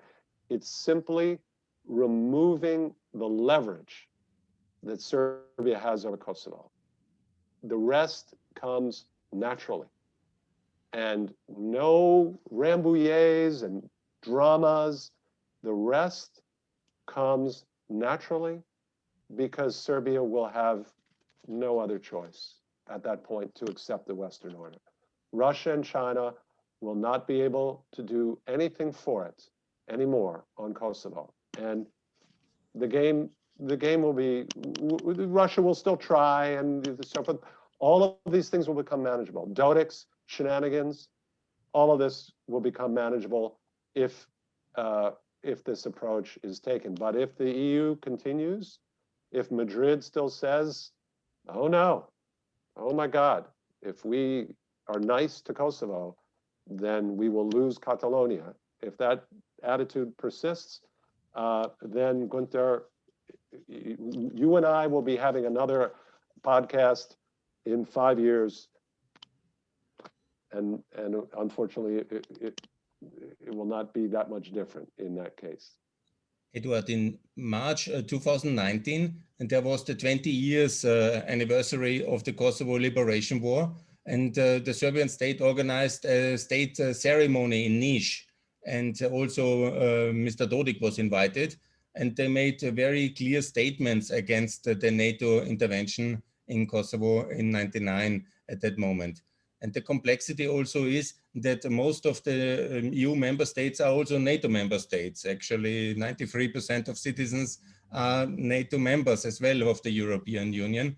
And so my question is, don't you see a certain complexity in the Serbian position to want to join the European Union, which is also mostly NATO members, at the same time organizing this kind of ceremonies 20 years on, where there is no level of contrition, no level of commemoration, but it's all anti-NATO, it's all like accusing NATO of war crimes, and this in public. Is it not complicated in a way to square this circle? And is it not time for some kind of Vergangenheitsbewältigung in Serbia as well? Once again, Gunther, agree completely with the thrust of your question, and your point is is very well taken. And let's take it from the Serb perspective, okay? Let's look at this from the Serb perspective. We were bombed. We were bombed by NATO. Okay, that's a serious affront. We shouldn't forget that. That's a fact. Serbian citizens were killed. There were civilians who were killed, and that's a very serious event. And if you're a Serb, you very understandably, you don't have warm feelings about NATO. That's fully understandable. Let's consider what NATO and the US have done. There was a senior US official who visited Belgrade and expressed contrition, not apologizing for the NATO bombing, not at all. But this official went to Belgrade and publicly expressed contrition and sympathy for the loss of lives, for all the Serbs who lost their lives in this, and I believe actually in other conflagrations, but especially and in particular in this NATO bombing. Do you know his name? His name was Joe Biden. His name was Joe Biden. He did this when he was vice president. And it was done deliberately and with this effect. And let's look at another aspect. You know, Serbs say, oh, you know, look at all this Hague Tribunal. You know, that you get this in Belgrade a lot. Oh, this is so unfair. And, you know, that we deny that genocide occurred. And you get this, you know, even in Montenegro, the justice minister is denying this, who's pro-Serbia. You know, say, oh, and they were biased and all of this stuff. Guess what just happened last November? Just last November, a president of a country resigned his position to go to The Hague to face allegations of war crimes against Serbs. His name was Hashim Thaci. He was president of the Republic of Kosovo. And that court, the specialist chambers, was set up by Americans and EU. And every attempt that Thaci made to try to escape this going there was rebuffed. And do you think the Americans couldn't have somehow or could have prevented, if they'd wanted to, this fact that he had to resign to go to The Hague? Even Milosevic was already out of power when he was sent to The Hague. He had already lost power when Djindjic sent him to The Hague. This was a first in the region, the first leader of a country to step down to face war crimes charges was because of charges of where Serbs were the victims. So, and I think the record shows that in Bosnia and other places where Serbs have been the victims, we've always tried to have accountability in those cases as well. Nasser Oric was sent to The Hague. People may not like it. It was reversed on appeal. He was the commander of Srebrenica, you know, the worst massacre. He was sent to The Hague. The Croats sent Gotovina to The Hague. That was a huge thing. He's a national hero. He was sent to The Hague for crimes against Serbs. So, you know, we can't help it that the appeals and various things happen. Some, you know, cases of Serbs there were appeals and things like this. But so the record shows we're not anti-Serb here. We were anti-Milosevic, and we should be anti the policies of Milosevic to the extent, and there is a great extent, that President Vučić is reviving those policies domestically in terms of suppressing democracy and upgrading that, as Serbs point out, and also in the region. And what's a terrible thing, Gunther, a terrible thing, mistake, is that Western officials are praising this regime instead of at least staying silent, which would be complicity enough they go out of their way and affirmatively praise this anti-democratic regime, the most anti-democratic, the friend, the ally of Russia and China, and say things like this was in April, Gunther, April, after the Slovenian fiasco where people were already agitated. This was a prominent Western official repeated this statement. Serbia is the political and economic leader of the region. You're saying this about a country that's openly subverting the sovereignty of Montenegro? It's the political leader of the region? It's promoting the Russian / Chinese or Hungarian model? It's the leader? You want the others to have the same model? They should be like Hungary as well? Is that what you're saying here? This is so foolish. And this is not by far not the only thing. It's not just words. It's the posture.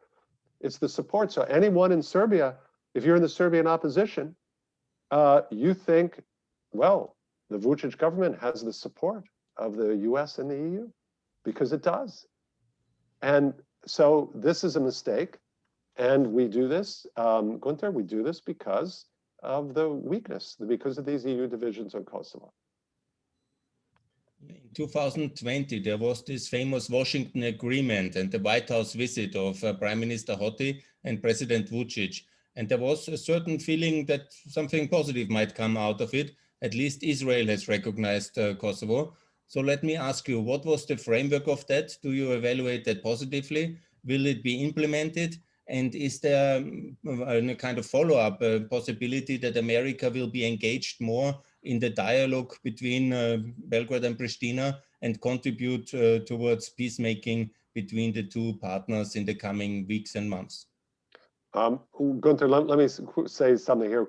You know, before we came on, I asked you if you like long or short answers. You said long answers were okay. So I just want the viewers or listeners, those who are still with us, to understand, why does this guy talk so long? So I'm blaming Gunther because he told me he likes long answers.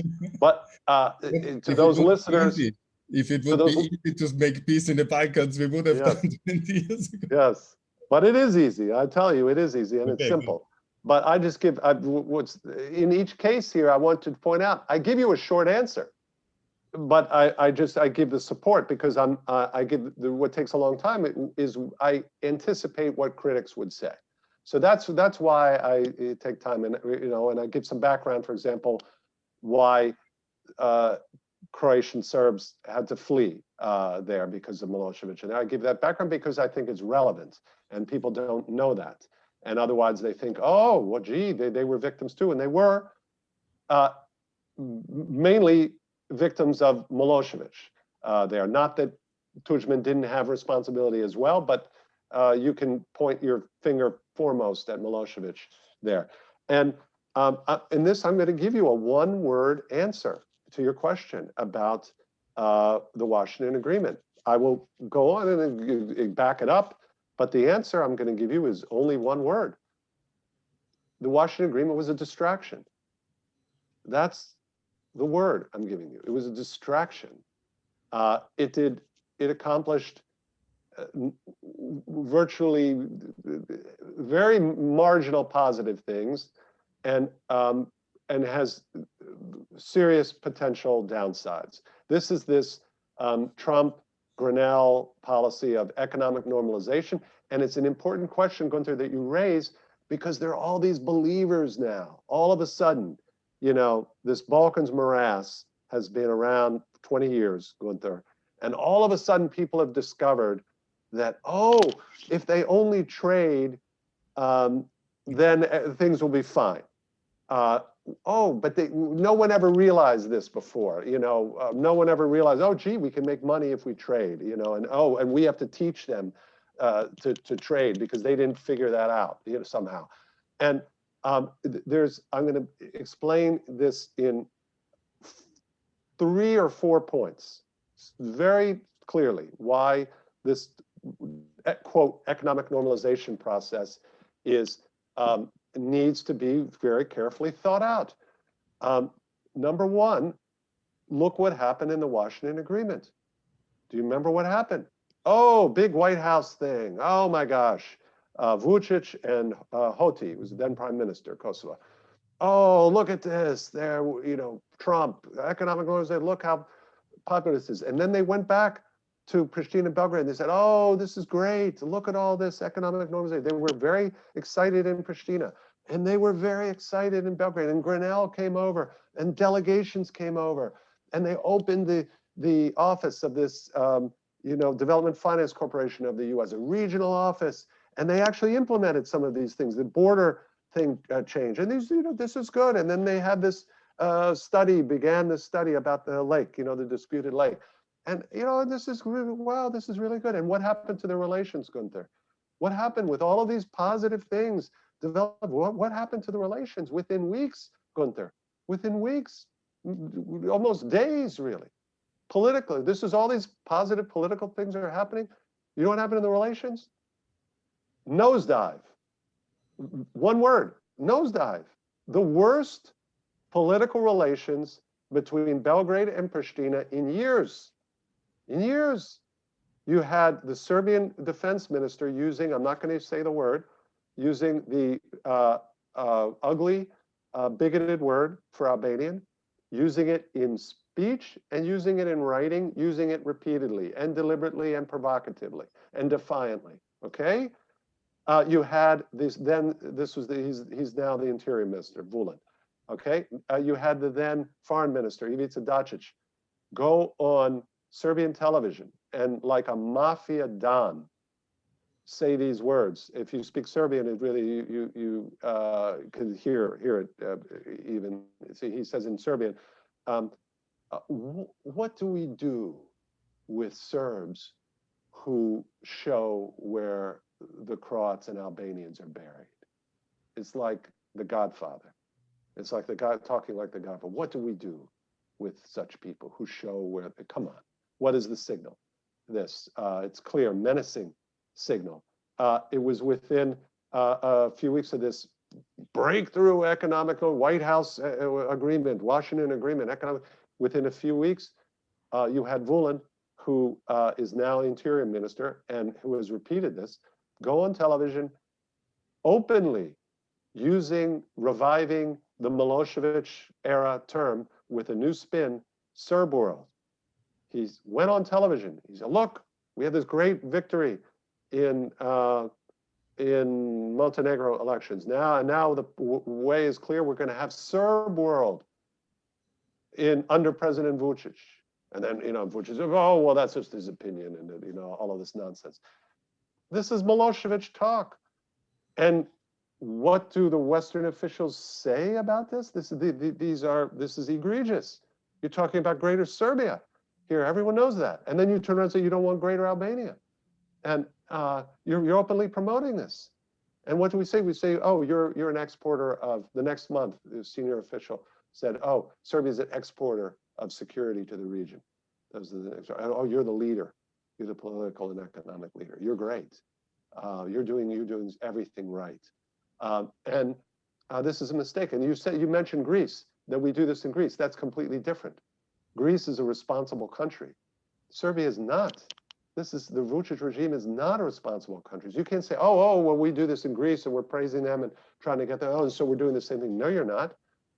You're encouraging this regime. You're giving legitimacy to this regime. It's not a regime in Athens. That's a democratically elected government. It's a member of NATO. It's a member of the EU. So if we want to praise them, that's fine. Maybe they deserve the praise. But you're doing this with an illiberal regime. This is Orban. Do we in Hungary go in Hungary and say, oh my God, Orban, you are the leader of Central Europe, hoping that the leopard will change its spots? You remember, that old definition, you feed meat to the lion, the tiger, hoping it'll become a vegetarian. This is crazy. And so this economic stuff, we have, number one, you have the proof. This, that's a very bad sign that you had all this excitement about it, even implemented some of the provisions, and the political relations got worse. So that sort of suggests that, it doesn't all revolve around money. Number two, you have proof between Greece and North Macedonia in that. Greece has been for decades one of the top investors in the country and still blocked North Macedonia. The values of all of its investments would have increased if it had a clear path to NATO and the EU back in 2008 and so forth. And it went against its financial interests. So you have a clear example of that. And when they turned around, when Cyprus turned around, it wasn't because, oh, well, gee, we'll get some lot of money out of this. It had nothing to do with it. It was about Turkey, it was about geopolitical interests. Number three, who's promoting this economic normalization, this mini Schengen? Who is it who's promoting this? It's none other than Alexander Vucic. And he's the guy who is promoting Brother Xi and promoting Putin and clamping down on democracy. So he's the one pushing mini Schengen? So mini Schengen is now going to turn the Balkans into some Western order, the very order that he is opposing and undermining? Do you believe that? Why would he do this, Gunther? Why would Alexander Vucic promote a policy that would undermine everything that he's doing? It doesn't make sense. And a lot of times when things seem to not make sense, it's because they don't. And you're an economist, so you're familiar with this term, Gunther, mercantilism, the use of economic power for political purpose. And you're the economist here, Gunther, you know this. Look at Germany. Germany is the most powerful economy in Europe. And yet, these other countries don't run around, with tensions with Germany and so forth. Why? Because they all share EU values, and because there are a lot of other strong economies, a lot of them. Germany's is the strongest, but it's not the only one. There's, France has a big economy and others have a big economy. So its power is somewhat diluted, and Germany accepts EU values. It's a responsible country. It's a democratic country. It doesn't run around and say, you're smaller, you'll do what we tell you to do, and you'll speak our form of German and our, this and so on and so forth. They don't run around doing that because they're part of the EU and they're a democracy. And you don't have that in the Balkans. And Serbia is not a functioning democracy. And Serbia runs around undermining its neighbors in the region. It doesn't have the values. And in the Balkans, those values of Europe, of the EU, are not present. They're not cultivated. We see this even among EU members like Bulgaria there. It's practicing Balkan values, not EU values. So why would you want to create a sub-EU common market that will be dominated by the largest economy? That's not Kosovo's economy. It's not Bosnia's. It's not Montenegro's. Montenegro is a very small country. They're about, a few 100,000 people. It's going to be dominated by the largest economy, Serbia, with the most anti-democratic values. Now, does it make sense why Vucic might want this mini Schengen? And, oh, gee, we'll just lower borders and all these boundaries and obstacles. Do you see the advantage for Belgrade to do this? And there's a final reason, Gunther, why this is a suspect idea. What does it do for the EU if we say mini Schengen is the way to go, this sub-EU common market? Guess what it does? It relieves the pressure on the EU for enlargement because they're taken care of. They've got their own thing. Let them do this. And then they can easily say, well, you haven't fulfilled all of the mini Schengen things. They can do it either way.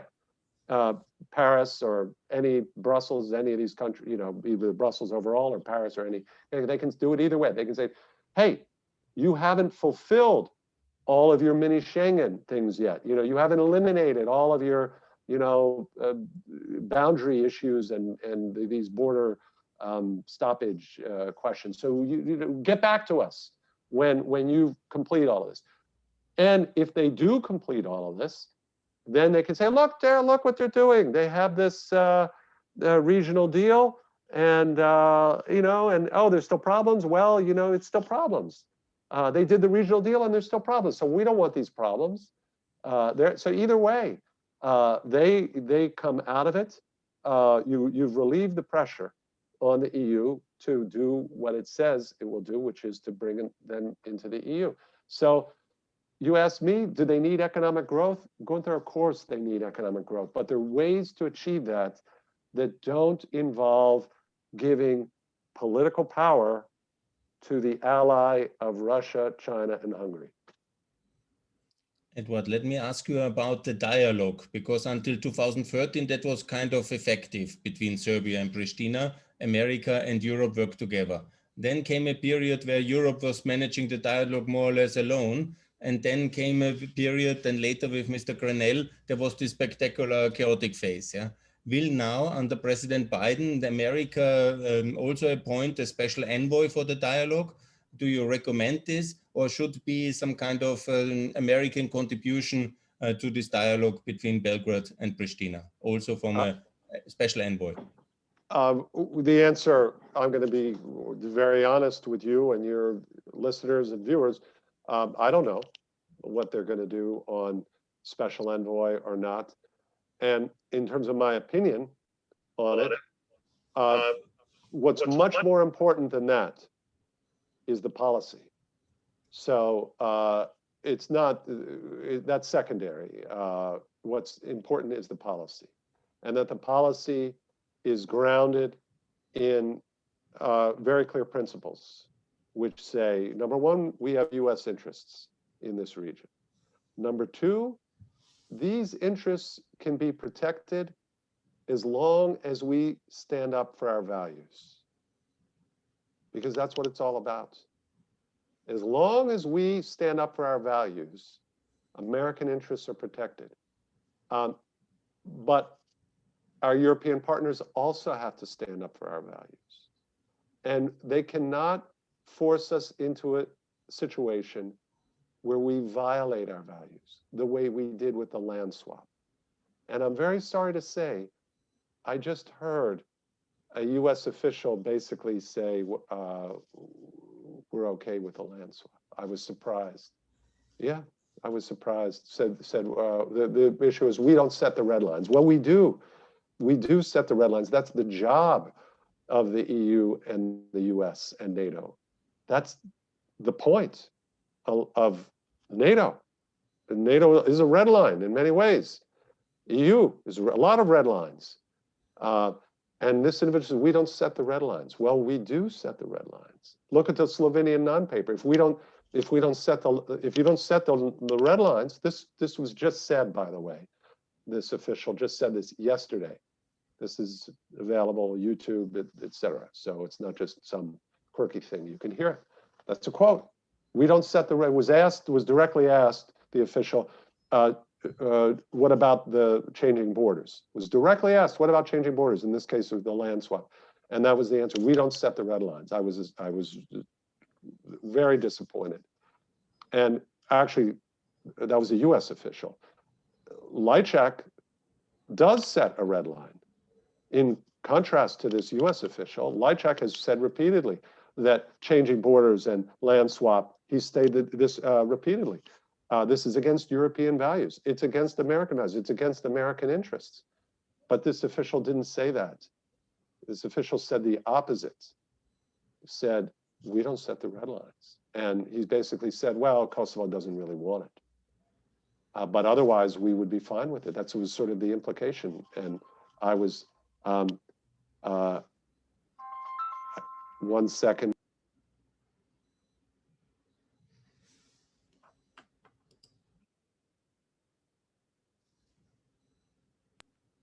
I apologize, Gunther. I had to just drop that. So I didn't want to honor these two non-papers too much at our podcast, but I think it was terrible that they appeared and they had this kind of idea of officialdom behind them. And they were, of course, a message of shock to the whole region that somebody of Western authorities could back such an idea of a land swap. Well, you had this official yesterday saying we have no problem with this idea, at least as it pertained, as the question came, seemingly, the question actually was border changes. And the presenter didn't say land swap on Kosovo, said border changes, which could have meant for Bosnia as well. But the response was, we don't set the red lines. That's a quote. So on YouTube, you can see it. This was yesterday. And but we do set the red lines. I think that official was mistaken, badly mistaken, and we do set the red lines. And so when your question is, well, should there be a U.S. special envoy? So my answer is, what's most important is the policy that we see. We have American interests in here, that they are satisfied when we stand up with for our values, and with our European partners as they share our values. But where they prioritize other values, where they are not doing their part for collective security, we have to try to bring them along. And that's what's the most important aspect here, Gunther. If they want to do that with that's a tactical question. You want to do a special envoy or not. What's most important is the policy, and that we zero in on our values, and we say it's unacceptable that one country, Serbia, gets a free pass on its suppression of democracy and on its destabilizing activities in the region, and on its institutional extraction, as they call it, gets a free pass and gets its own privileged treatment, and the other Western Balkans 6 countries are held to a higher standard and get more scrutiny. And that's the foundation. That's what Washington should say, and should say, no, that stops. Not on our watch. That was a Trump thing. No. Sorry, President Vučić. No. We respect Serbia. We have great relations. Our Serbian-American friendship, all of that.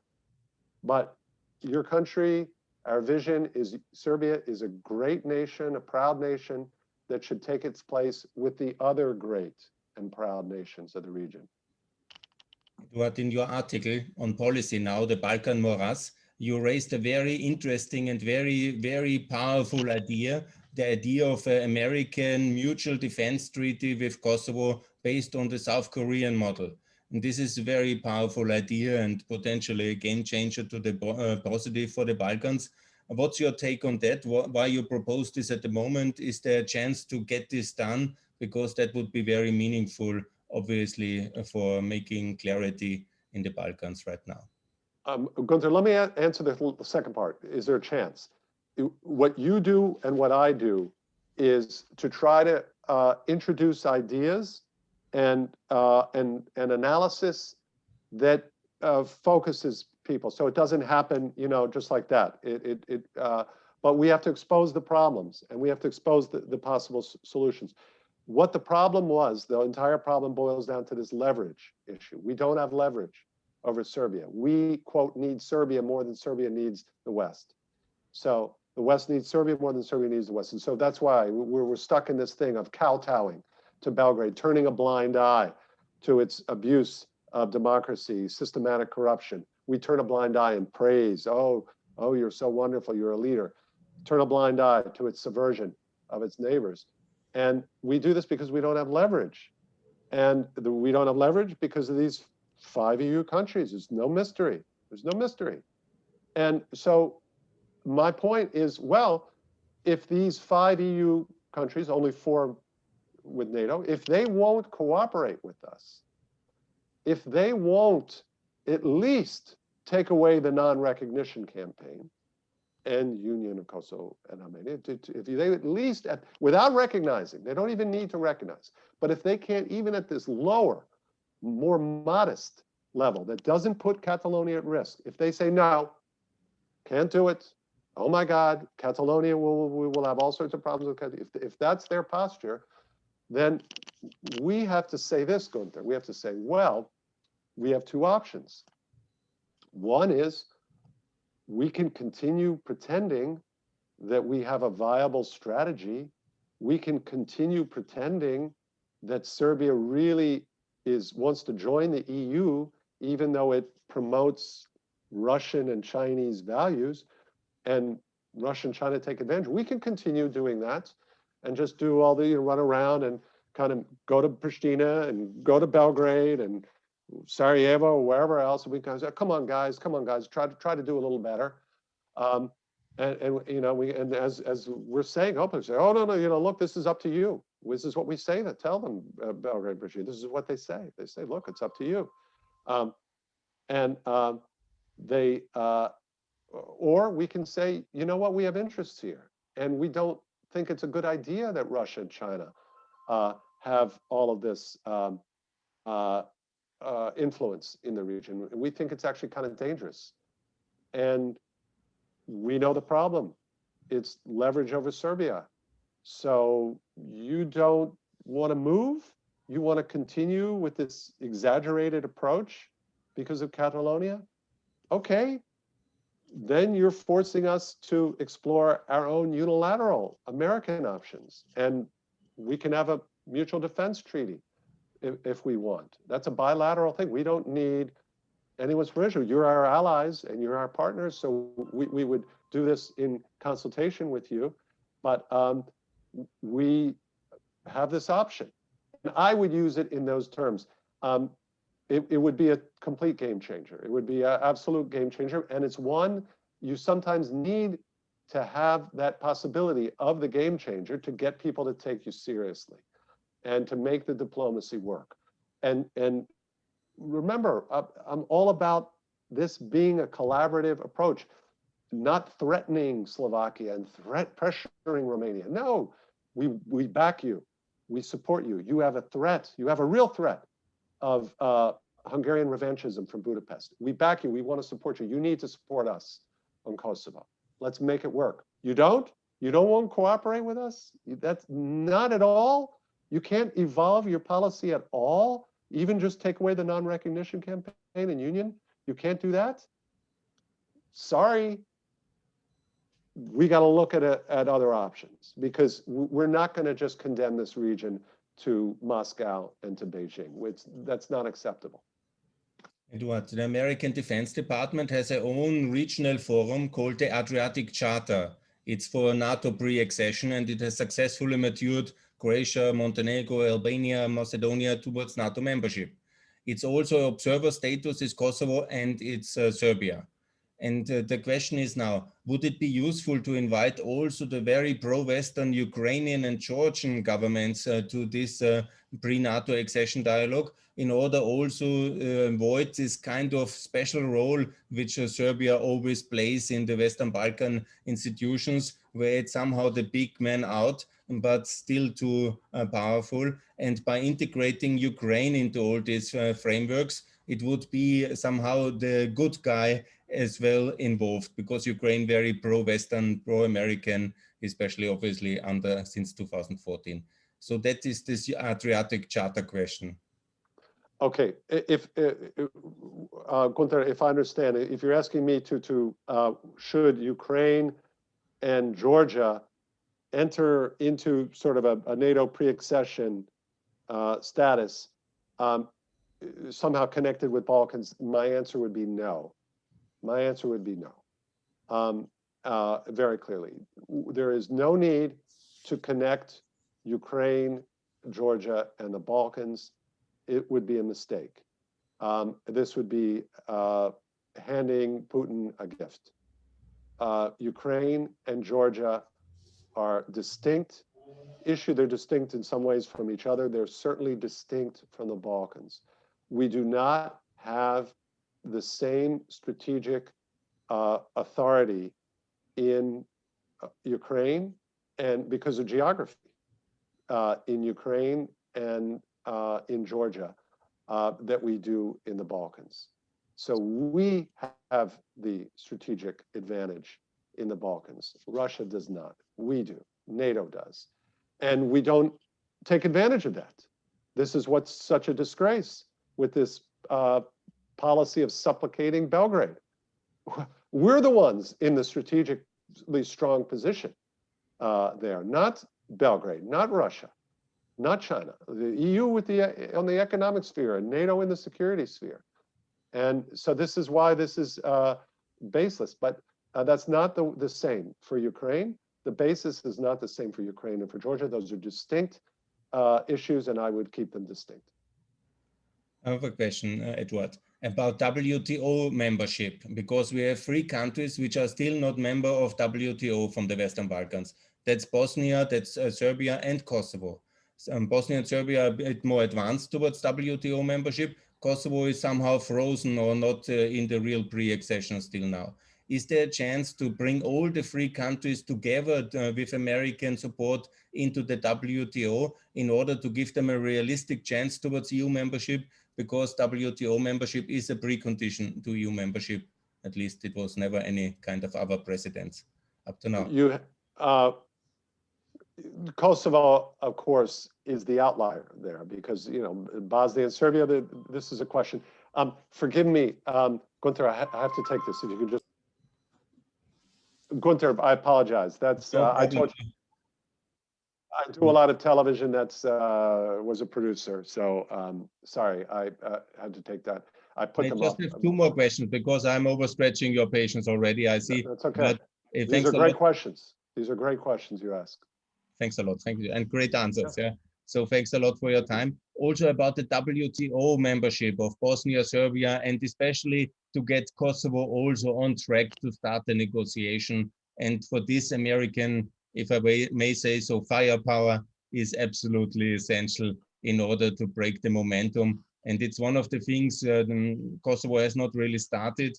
And it's a very important thing for prosperity and also for future EU accession. Thank you, Gunther. Let me quickly say, you used the word American firepower. And let me make it very clear that this entire posture, what I recommend, is not about taking the Balkans back. Oh, the Americans have to do everything from the EU. No, this is not about that.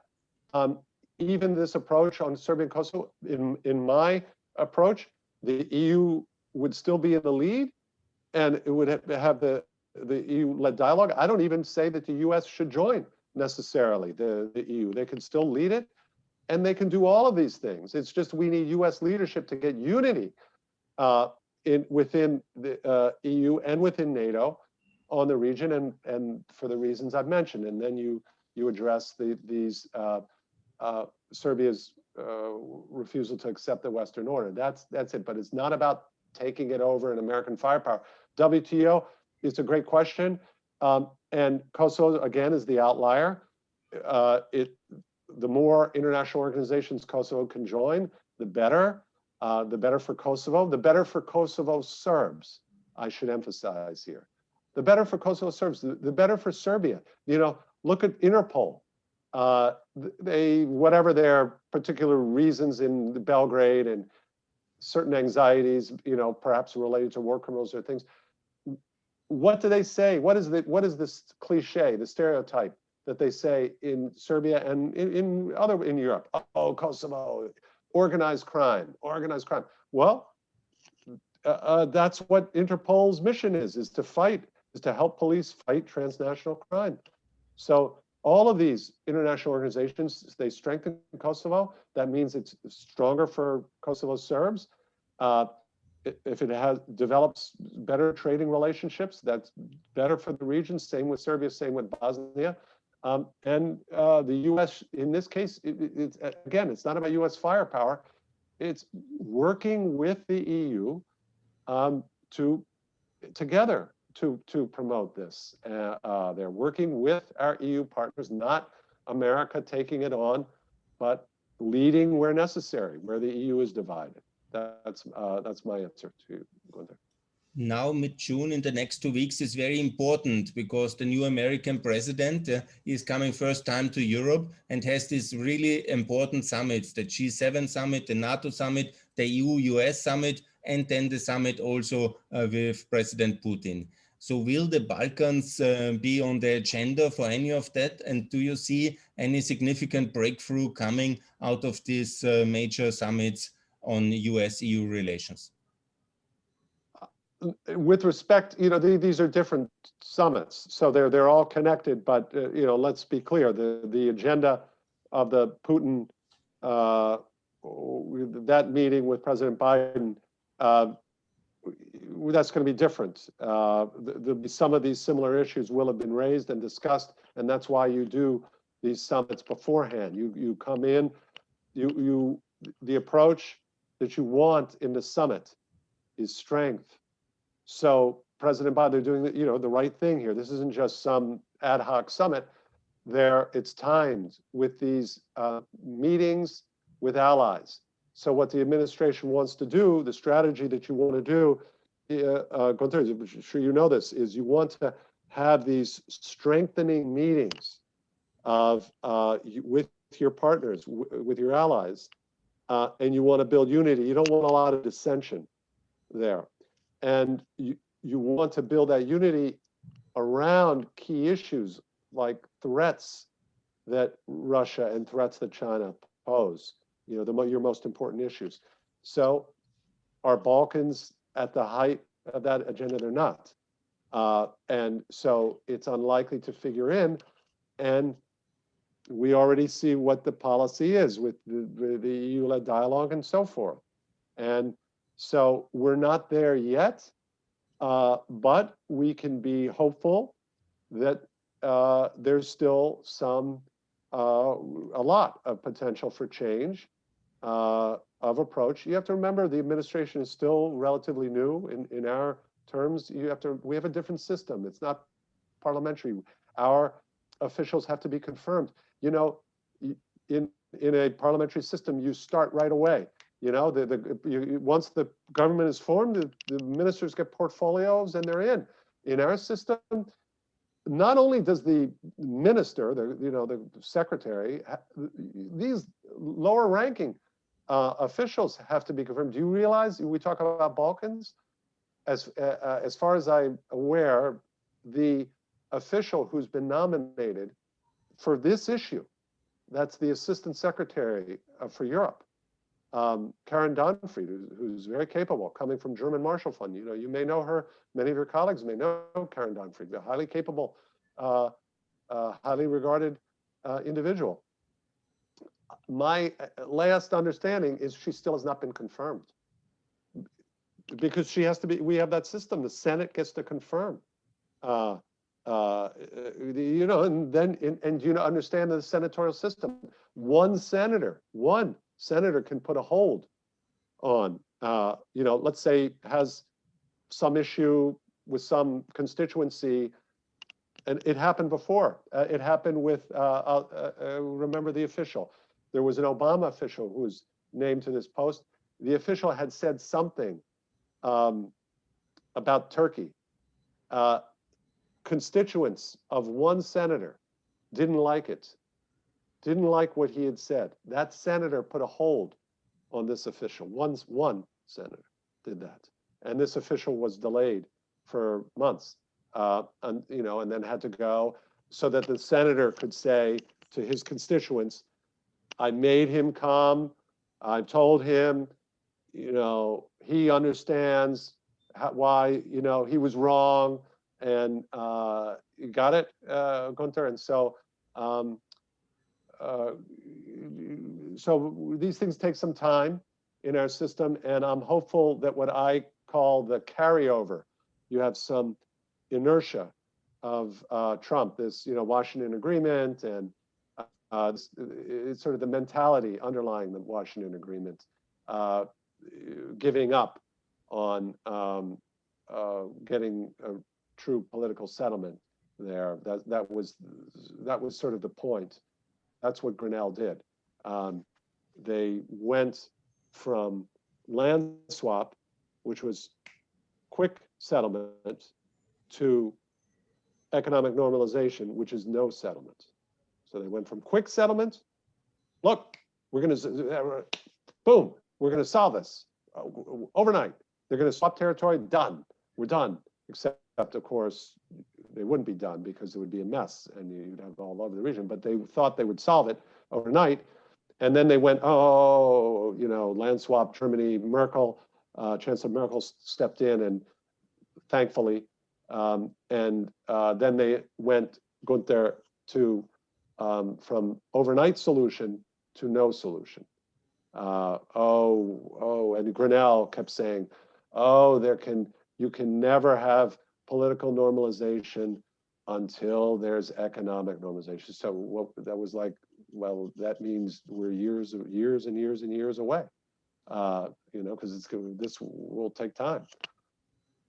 Edward, let me ask you about President Biden, because understand the hope of many in the Balkans obviously is that now there is the most experienced American politician who probably knows the Balkans and all countries and even all main politicians personally, and he knows them better than most European politicians actually, because he has this 45 years of experience in international top politics. So the hope obviously is that there is a window of opportunity now until 2024, where significant progress on the key issues can be really achieved, because putting it for a long future is maybe not very good. So there is hope now. Do you think this hope is justified, or should we somehow dampen the expectations of pro-American decision makers in the Balkans? We should have well-grounded hope, and there are very good grounds to have hope for the reasons you put very well. Joe Biden understands these issues. At the same time, that doesn't mean that Bosnia is the top of his agenda. Okay, we have threats that he's dealing with, including from Russia. Russia is also a problem in the Balkans. So, and China's a problem in the Balkans. So those actually work with this and work with his experience. Nonetheless, you know, it has to be measured in terms of priorities and in terms of approach. And what do we mean by approach? One of the overarching strategic objectives of the Biden administration is to restore American partnership with allies. So this is very important. And when you have partnership, by definition, of course, Gunther, it means, you know, two sides, or at least two sides here. And, you know, that means taking into account European perspectives. And you know better than I, Gunther, you know many things better than I. You especially know European positions better than I. And, you know, Germany and France, among others, I imagine Austria is similar. There's a perception, not complete, but among some significant European capitals, that they want the Balkans. They're going to deal with the Balkans. Europe is going to deal with the Balkans. And so that figures into this. You have to understand that. Or you do understand, I'm sure, Gunther, but we all have to understand that. That there is an overarching objective moving from the Trump era to a more cooperative and normal era, democratic era. I'm sorry, Gunther, I have to go to the studio, and that's the studio calling and so forth. So, so Biden, there's reason for hope, and we have to put it in our realistic frame. Europe wants leadership in the region. I think it can be done in a way that keeps Europe in the lead position if the U.S. takes the inescapable role. And here's the key point, and we close on this, Gunther. Your key point, your point about Joe Biden. No one knows better than Joe Biden how important American leadership is in the Balkans. So it's not just when you say Joe Biden has experience and he knows these leaders, that's all true. But there's something else that Joe Biden knows, because that's what he was in the forefront of doing in the 90s. He recognized that Europe was not up to this, and that even though these refugees were not coming to our shores, we had an American responsibility and an obligation. So he gets it, and he knows that Europe is divided and that European divisions are what contribute to this problem and why we had to get involved in the first place.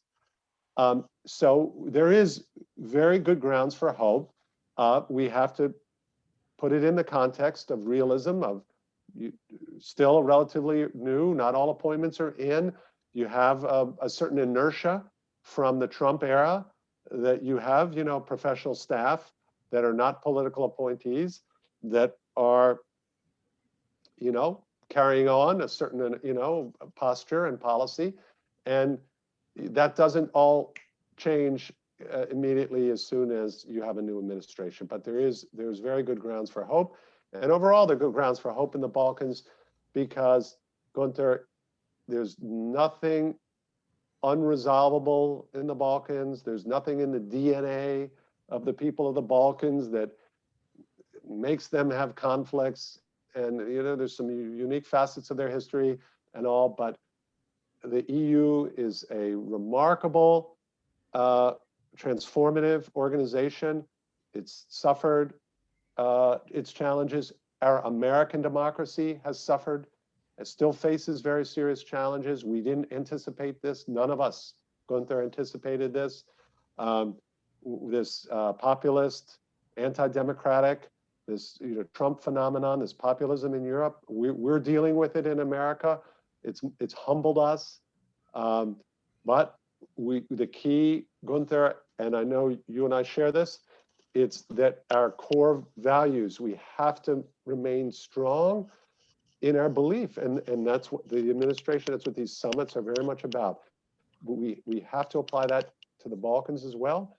Our core values, democracy, democratic coexistence, joining the EU, functioning economies, not economies that are backed by non-democratic regimes, but that these are functioning, that where there's rule of law and not systematic corruption. We have to be strong on those values. No free passes for any leaders. We have to hold all these leaders to the same on democracy and on war crimes. No one gets a free pass. Hashim Thaçi, maybe this is a good way to close, Gunther. Hashim Thaçi did not get a free pass on crimes against Serbs simply because America has a close relationship with Kosovo. No free pass for Hashim Thaçi. No free pass for Alexander Vučić on democracy, on destabilization of the region. That should be our policy.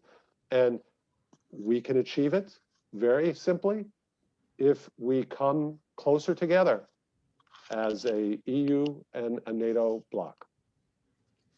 This was Pax Europiana interview with Edward B. Joseph. I'm personally very grateful for your time. I want to also say in the name of all Europeans, thanks a lot for your contribution for European peacemaking from the 90s onwards, and for your care, for your love, for your commitment to the European peace and unity. Thanks a lot for that. And we need more of you in the future here in Europe. And also thanks a lot for American leadership. It's very important for European success and unity. Thanks a lot, Edward. And thanks a lot for joining Pax Europiana. It was my pleasure, my honor, Gunther. And thank you for spending this time with me and for those extremely thoughtful questions. And I can only say that I fully share the sentiments of a strong American and European relationship. You are from Austria, a strong Austrian and American relationship, and one that extends to the Balkan region, which is part of Europe. So my thanks to you, Gunther. It was a privilege to be with you today. Thanks a lot. Best regards to Washington. from Vienna. Thank you. Bye.